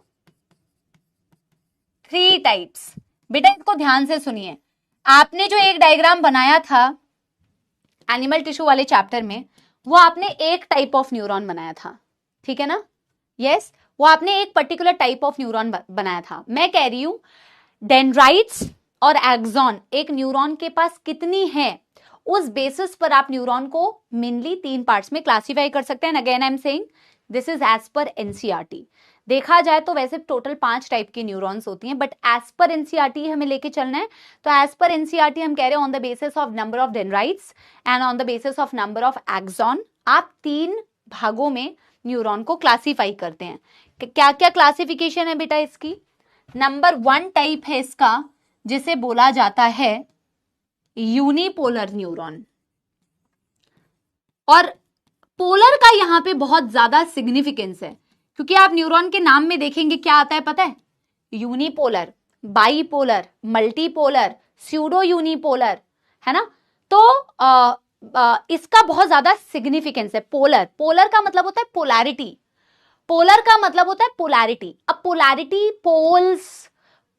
या पोल्स, आपको न्यूरॉन में पोल्स क्या हैं? एक डेंड्राइट एक पोल है, एक्सॉन एक पोल है। एक न्यूरॉन में डेंड्राइट एक पोल की तरह काम कर रहा है, एक एंड की तरह काम कर रहा है, एक्सॉन एक एंड की तरह काम कर रहा है, और बीच में सेल बॉडी है। जब आप यूनिपोलर न्यूरॉन्स कहते हैं ना बेटा, पहले मैं इस न्यूरॉन की शक्ल ही बना देती हूँ, फिर इसके बारे में लिखूंगी। यूनिपोलर न्यूरॉन्स की शक्ल कुछ ऐसी दिखती है। अगर आप इस न्यूरॉन को जरा ध्यान से देखें तो इस न्यूरॉन में मैंने कोई डेंड्राइट नहीं बनाई, इस न्यूरॉन में मैंने कोई डेंड्राइट नहीं बनाई, इसमें मैंने एक सेल बॉडी दिखाई है और मैंने सिर्फ एक पोल दिखाया है, वो एक पोल है आपका एक्सॉन।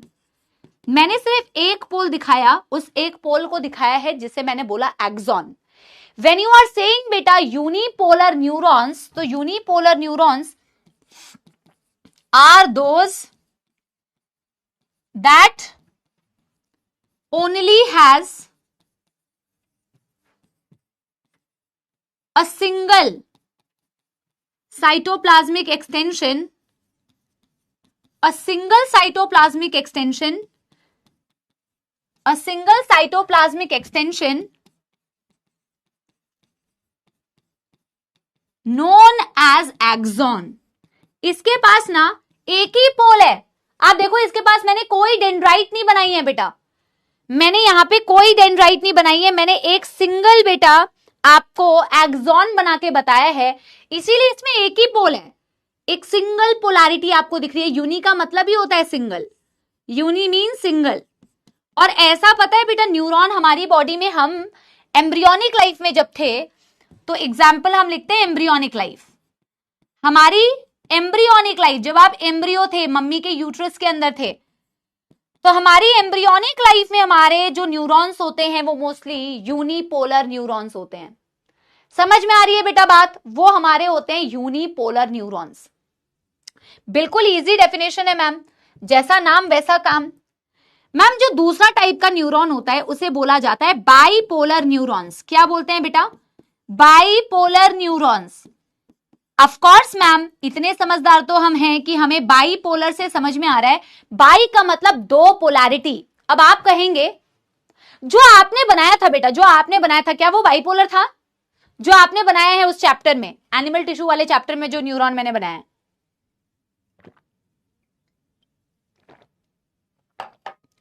क्या एनिमल टिश्यू में मैंने जो न्यूरॉन तुमसे बनवाया है, क्या मैंने बाइपोलर न्यूरॉन बनवाया है? Because you say you know bi means two polar, ये डेंड्राइट्स एंड एक्सॉन।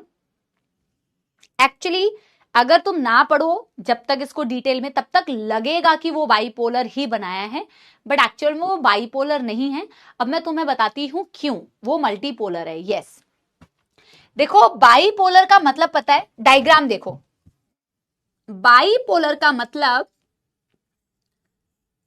मैंने सिर्फ डेंड्राइट एक बनाया है, मैंने बहुत सारी डेंड्राइट्स नहीं बनाई,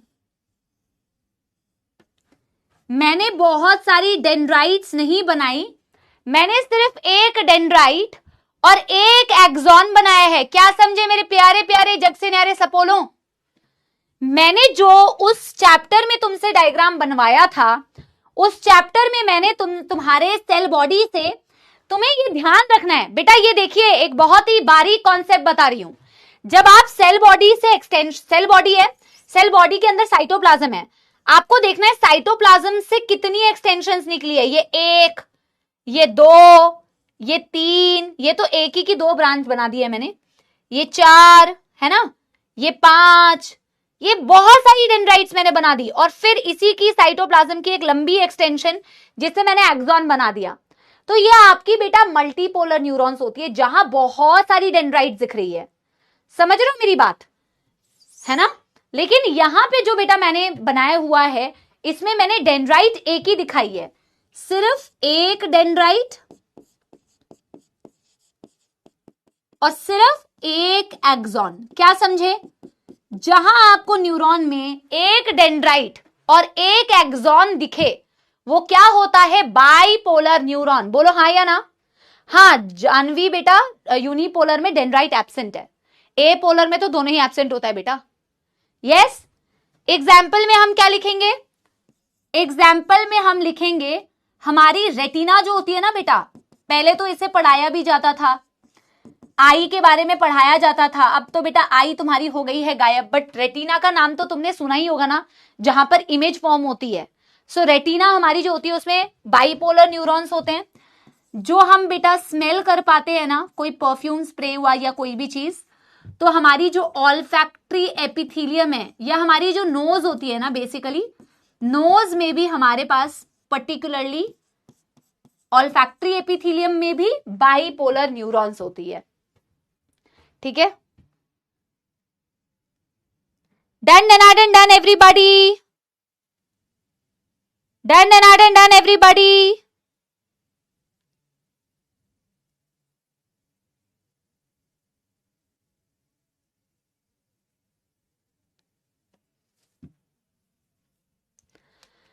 डन हो गया है तो एक थम्स अप दे दीजिए। फिर हम लिखते हैं मल्टीपोलर न्यूरॉन्स।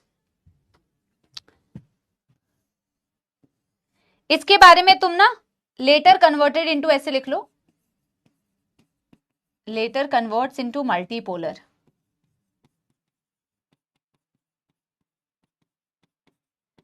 है ना, जो हमारी एम्ब्रियोनिक लाइफ की जो न्यूरॉन्स होती है वो मल्टीपोलर में कन्वर्ट हो जाती है, मोस्टली मल्टीपोलर में कन्वर्ट हो जाती है।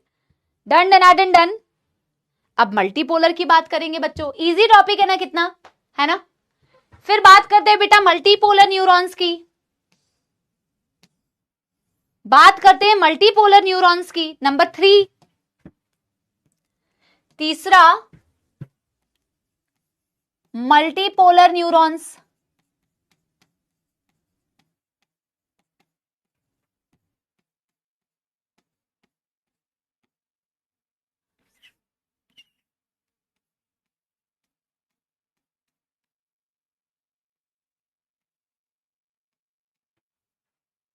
जब आप मल्टीपोलर न्यूरॉन्स की बात करते हैं तो मेनी डेंड्राइट्स सिंगल एक्सॉन, ये याद रखिए एक्सॉन अभी भी सिंगल ही है, डेंड्राइट्स बहुत सारे हैं। मेनी डेंड्राइट्स सिंगल एक्सॉन, ध्यान रखना है, एक्सॉन कभी भी बहुत सारे नहीं होते हैं, एक्सॉन एक ही है, डेंड्राइट्स आपके मल्टीपल हैं।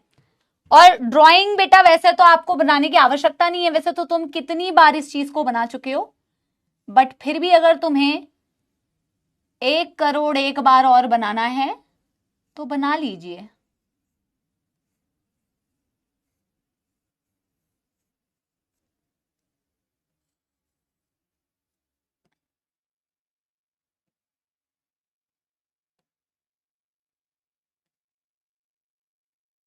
This is multipolar, many dendrites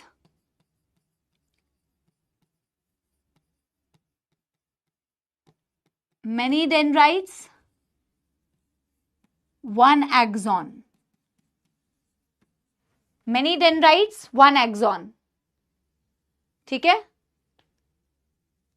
ठीक है। एग्जाम्पल में क्या लिखेंगे,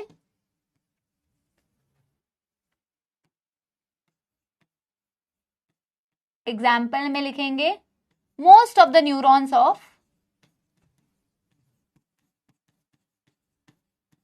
most of the neurons of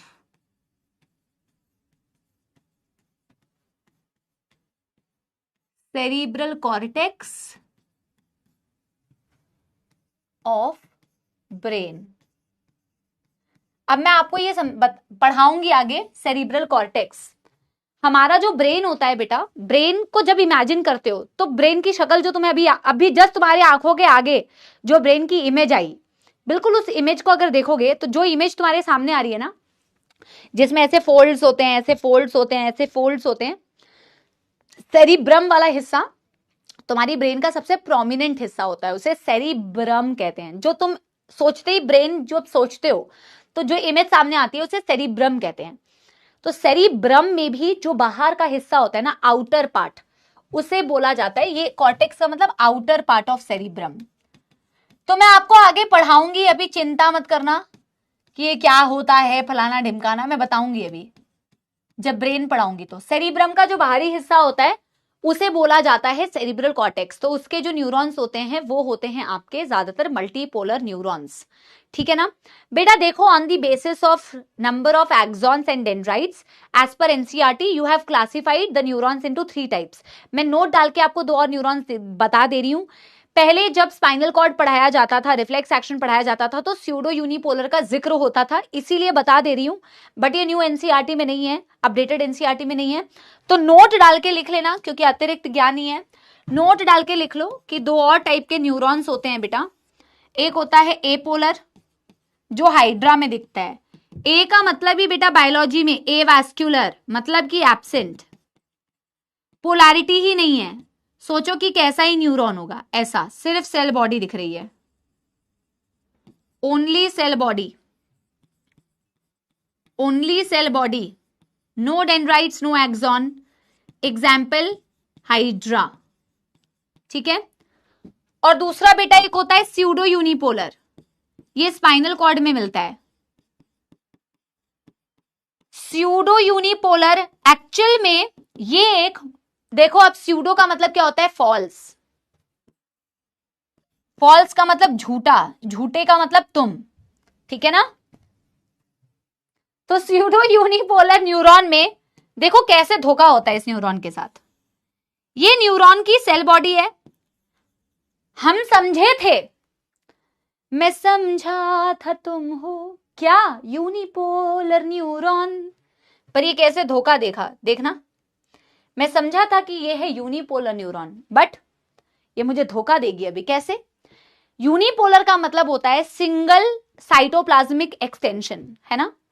single cytoplasmic extension निकली थी, बट आगे जाके ये डिवाइड कर जाती है बेटा। धोखा धोखा धोखा। एक साइड बन जाता है एक्सॉन और एक साइड बन जाती है डेंड्राइट। देखो कैसे धोखा हुआ, देखो कैसे धोखा हुआ। पहले तो सिंगल प्रोसेस निकली थी तो लगा जैसे यूनिपोलर है, दूर से देखा तो यूनिपोलर नजर आ रहा था, पास जाकर देखा तो बेटा ये तो डिवाइड करके एक साइड डेंड्राइट और एक साइड एक्सॉन बना लिया। ये डेंड्राइट, इसे ना टाइप ऑफ बाइपोलर भी कहा जाता है या स्यूडो यूनिपोलर भी कहा जाता है। टाइप ऑफ बाइपोलर या फिर स्यूडो मतलब या फिर स्यूडो यूनिपोलर कहते हैं।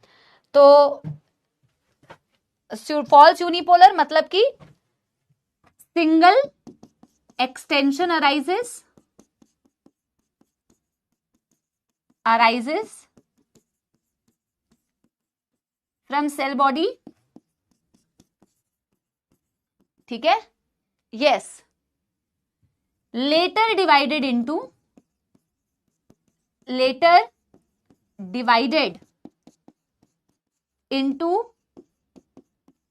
dendrite and axon, बाद में डिवाइड कर जाती है इनटू एक्सॉन एंड डेंड्राइट,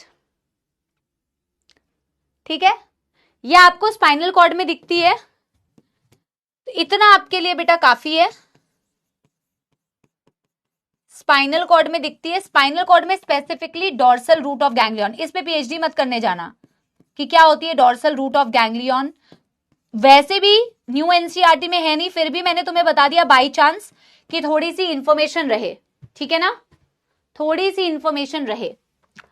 इससे पहले कि मैं इसकी एनसीईआरटी की रीडिंग कराऊं, एक और चीज मेरे को बतानी थी ना, ganglion, nuclei, tract and nerve fibre, थोड़ा सा मैं वो बता देती हूँ, ठीक है। पहले आप यहां तक कर लीजिए और बता दीजिए बेटा क्या कोई दुख दर्द समस्या, क्या यहां तक बेटा सभी बच्चों को समझ में आया, हाँ या ना, ये बता दो। क्या आप लोग को यहां तक समझ में आया कि नहीं, बस ये बता दो।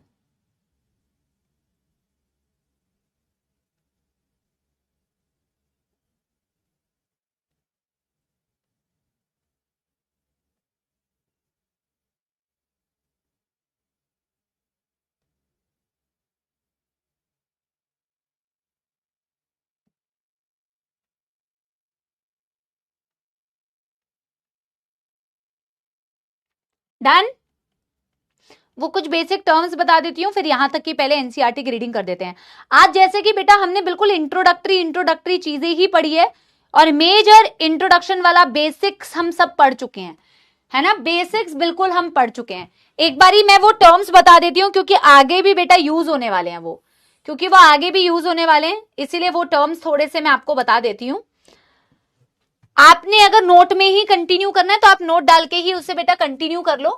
कुछ बेसिक टर्म्स है ना, सेंट्रल नर्वस सिस्टम में और पेरिफेरल नर्वस सिस्टम में यूज होने वाले कुछ basic terms.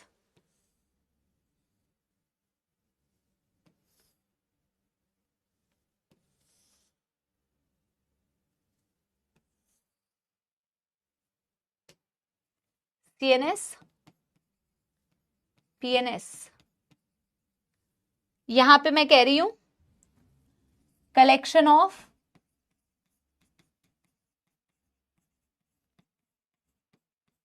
Cell body,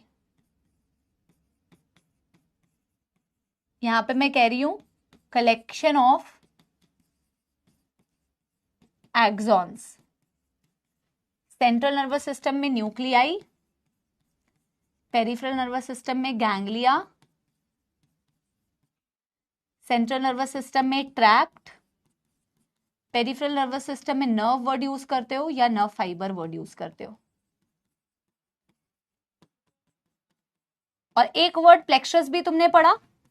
plexus का मतलब कुछ नहीं होता बेटा, प्लेक्सस का मतलब होता है जाल। जाल मतलब नेटवर्क, न्यूरॉन्स का नेटवर्क है, नेटवर्क का मतलब है प्लेक्सस, नेटवर्क होने का मतलब होता है प्लेक्सस। देखो मैंने क्या लिखा है बेटा, मैंने कहा सेंट्रल नर्वस सिस्टम और पेरिफेरल नर्वस सिस्टम में यूज किए जाने वाले कुछ बेसिक टर्म्स होते हैं। जैसे अभी आपको बेटा मैं आगे आने वाले लेक्चर्स में पढ़ाऊंगी, अगर cell body cell body cell body cell body cell body cell body का एग्रीगेशन दिख रहा है, कलेक्शन दिख रहा है, एक जगह पे cell body cell body cell body, neuron की सेल बॉडी इकट्ठी हो गई है, तो अगर ये इकट्ठी हुई सेल बॉडीज आपको कहां दिख रही है न्यूरॉन्स की, सेंट्रल नर्वस सिस्टम में, तो इसके लिए वर्ड यूज किया जाता है न्यूक्लियाई।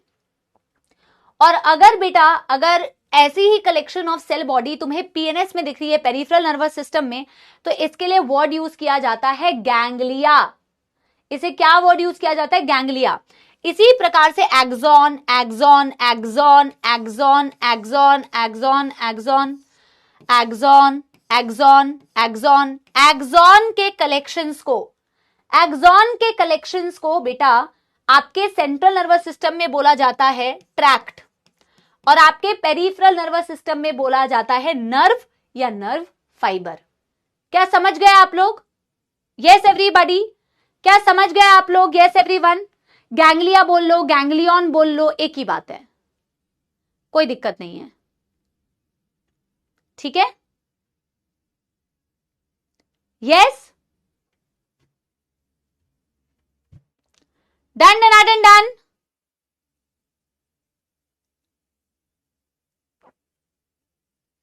एनसीईआरटी की रीडिंग कर ले यहां तक की। एक दो चीजें बची है कि माइलिनेटेड अनमाइलिनेटेड न्यूरॉन्स क्या होते हैं, ठीक है?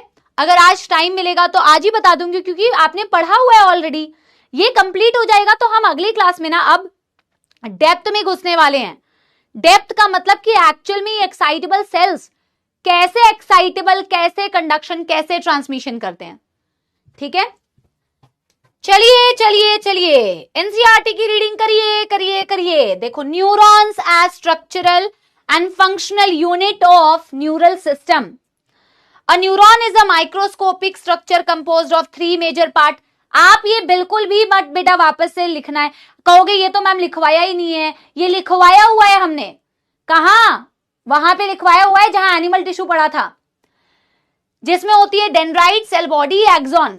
बोला कि सेल बॉडी में होता है साइटोप्लाज्म, कुछ सेल ऑर्गेनेलीज, निसल्स ग्रैन्यूल जो प्रोटीन सिंथेसिस करते हैं, आपने लिखी हुई है ये सारी चीजें, ठीक है?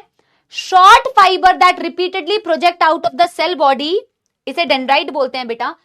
Contain Nissl granule, yes dendrite में निसल्स ग्रैन्यूल्स थे, ये आप ऑलरेडी चैप्टर 1 में लिख चुके हो।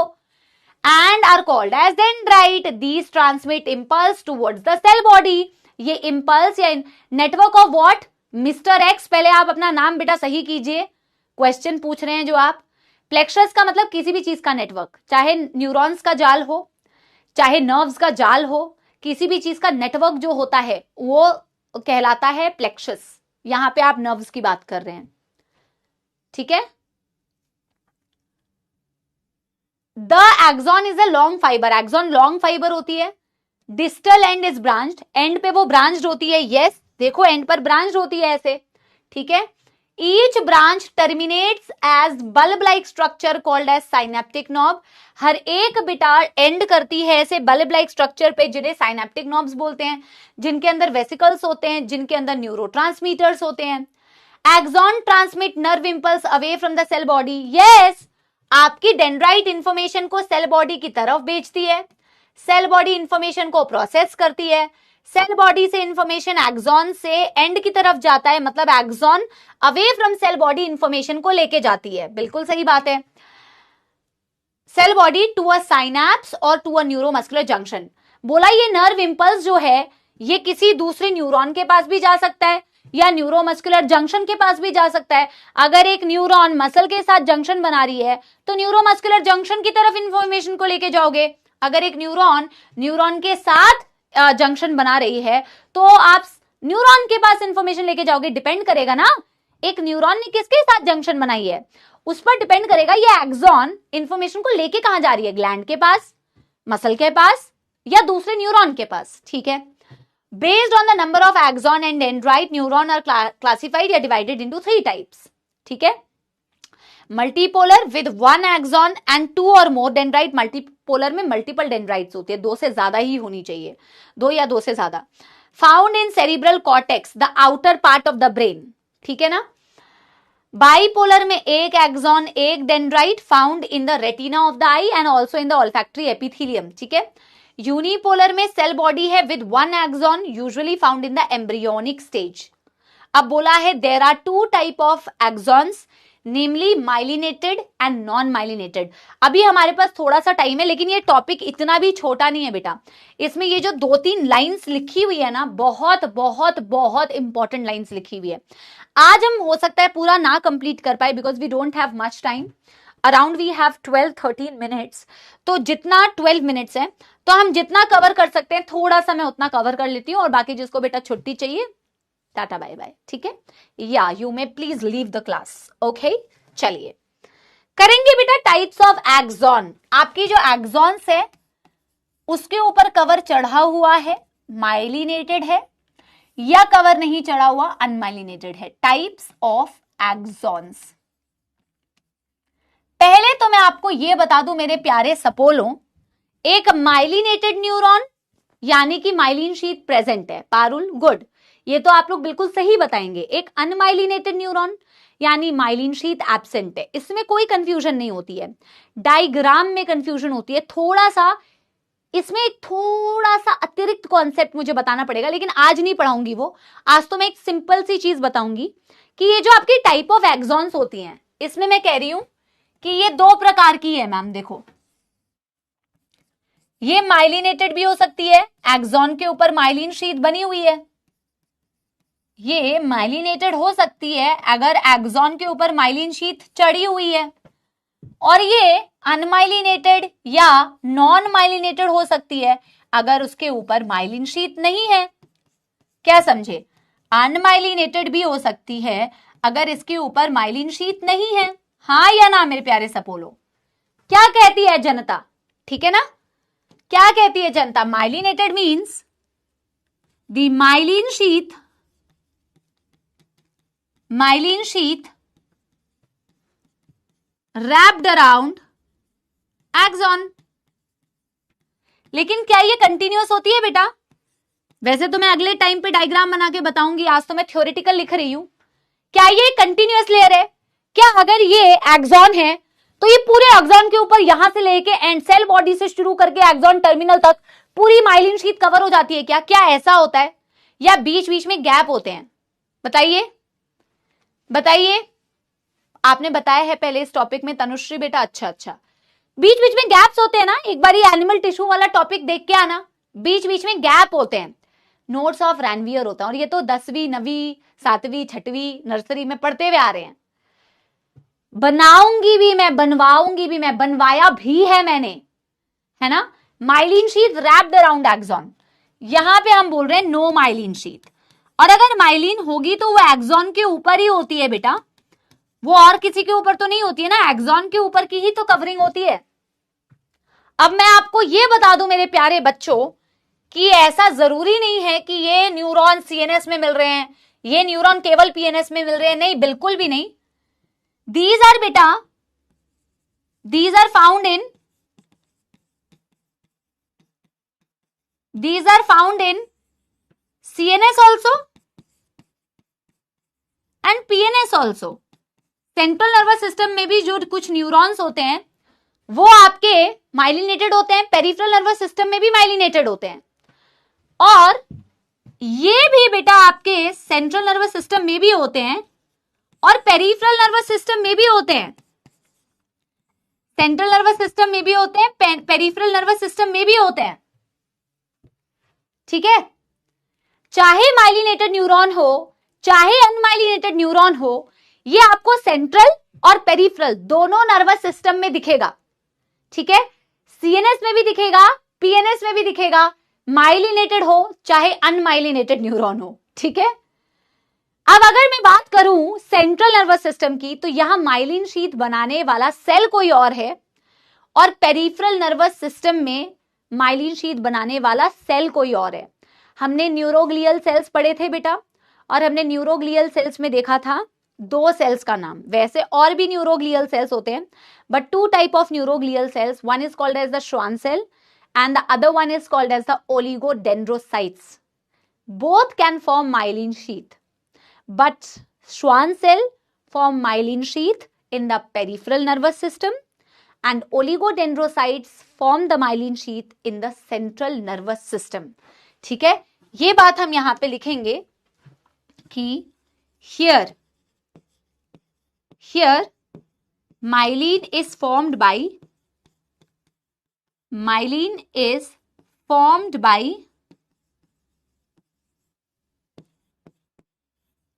neuron of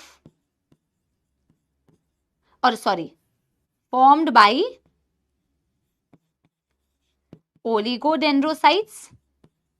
कृपया करके प्लीज एनिमल टिश्यू को पढ़ के आइए, आपके दिमाग में नहीं तो ये रहेगा ये तो मैम बता ही नहीं रही हैं कि ओलिगोडेंड्रोसाइट्स क्या होते हैं, क्योंकि ये मैम बता चुकी हैं। These are the neuroglial cells, the supporting cells, ये वो सपोर्टिंग सेल्स है जो आपकी पैकेजिंग में काम आती हैं, ठीक है ना, बता चुकी हैं मैम। और पेरिफेरल नर्वस सिस्टम में लिखेंगे here myelin sheath is formed by, here myelin is formed by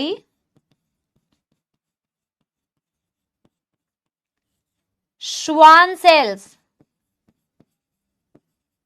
यहां पे Schwann cells माइलिन बनाती है। आज के लिए एक आखिरी डेटा में और बता देती हूं, ठीक है, एक आखिरी डेटा में और बता देती हूं, उसके बाद डायग्रामेटिकली कुछ चीजों को मुझे एक्सप्लेन करना है, वो मैं अगले दिन एक्सप्लेन करूंगी।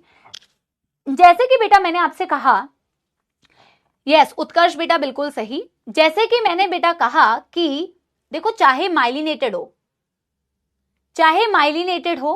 चाहे अनमाइलिनेटेड न्यूरॉन हो, ये दोनों ही आपको कहां मिलते हैं बेटा, सेंट्रल नर्वस सिस्टम में भी मिलते हैं, पेरिफेरल नर्वस सिस्टम में भी मिलते हैं। लेकिन अगर आप सेंट्रल नर्वस सिस्टम के न्यूरॉन्स को देखोगे तो वो ज्यादातर माइलिनेटेड होते हैं। अगर आप सीएनएस के न्यूरॉन्स को देखोगे तो उनके लिए कहा जाता है the most commonly found neurons in CNS are myelinated type and बेटा most common type of neuron found in PNS is unmyelinated, ठीक है। हाँ तो खुशी बेटा आपके ब्रेन में क्या न्यूरॉन्स नहीं दिख सकती, दिखेंगी ना, मैं नर्व्स की बात नहीं कर रही हूं। Nerves is a collection of axons, neurons तो आपके ब्रेन में भी मिलेंगे ना, क्यों नहीं मिलेंगी खुशी, ठीक है। तो आपकी सेंट्रल नर्वस सिस्टम में मोस्टली माइलिनेटेड न्यूरॉन दिखती है, आपकी पेरिफेरल नर्वस सिस्टम में मोस्टली अनमाइलिनेटेड न्यूरॉन्स दिखती हैं, ठीक है। तो ये एक लास्ट बात, फिर इसके आगे हम अगली क्लास में कंटिन्यू करेंगे। More commonly found in PNS, more commonly found in PNS, ठीक है, and more commonly found in CNS.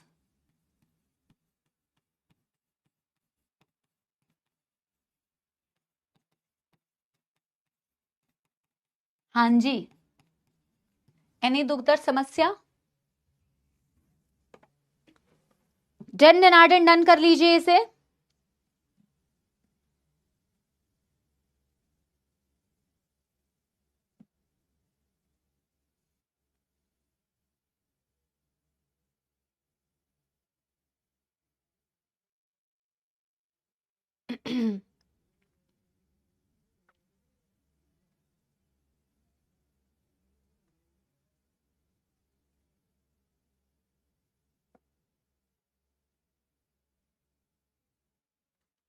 Done हो गया बेटा। अब मैंने इसमें कुछ कुछ चीजें डायग्रामेटिकली, हालांकि ना देखो एक दो पॉइंट्स तो थोड़े अतिरिक्त ज्ञान वाले ही हैं, पर मुझे थोड़ा सा श्वान सेल्स के बारे में बताना है जो एनसीईआरटी का डायग्राम दिया हुआ है, तो थोड़ा सा मैं वो चीज डायग्रामेटिकली आपको बताऊंगी, ताकि ना जब हम कंडक्शन पढ़े, एक न्यूरॉन के अक्रॉस कंडक्शन कैसे होता है, माइलिनेटेड है तो कैसे होता है, अनमाइलिनेटेड है तो कैसे होता है, उसकी वजह से थोड़ा सा डायग्रामेटिकली इसे देखेंगे। बट अगली क्लास में आई होप तुमने अब लिख लिया है, अगली क्लास में बेटा यहीं से कंटिन्यू करेंगे टारगेट अचीव्ड, और अगली क्लास में बहुत कंसेप्चुअल चीजें पढ़ने वाले हैं, तो थोड़ा सा बेटा और इफेक्टिवली आइएगा, थोड़ा सा prepare your English a little well, take tuitions, okay, do whatever you want to do, but learn some good English and then come to my class. Otherwise you guys are not going to learn anything, okay? Yeah. So today I'm gonna sing English song. बोल तो दिया है, आता नहीं है कुछ भी, ठीक है? Yes. अंग्रेजी गाना बेटा सुनती तो हूं नहीं, अंग्रेजन बन रही हूं, I don't learn English songs because I only talk in English. I don't sing in English. And I never said that I sing in English. I only said I talk in English. I walk in English. I don't sing in English. Okay ji? Yes. चलिए.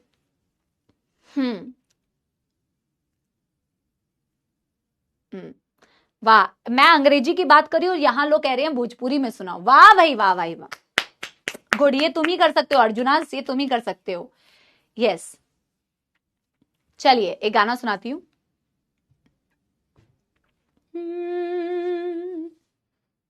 सबसे पहले बेटा थोड़े से सुर देने होते हैं ना।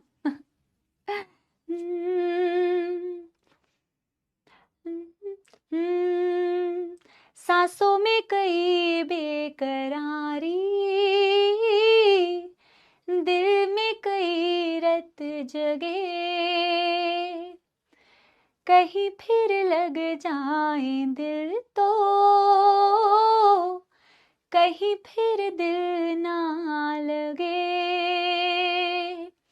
अपना दिल में जरा थाम लूं, जादू का मैं इसे नाम दूं, जादू कर रहा है, जादू कर रहा है, असर चुपके चुपके सबको हो रही है, नालायकी की तुम्हारी खबर चुपके चुपके, अरे बुआ कर देंगी तुम्हारा काम खत्म चुपके चुपके। मेरी बुआ यार बहुत अच्छी है बेटा, she is the best bua in the world. I love you my bua, I miss you my bua, okay, you are the best out of the world, okay. चलिए मिलते हैं भैया, बुआ तक वीडियो पहुंच गए तो कहेंगी ये मेरे को क्लास में बदनाम करने में लगी पड़ी हैं। चलिए bye bye, thank you so much, see you all बेटा नेक्स्ट वीक, ठीक है, okay bye bye, thank you thank you thank you.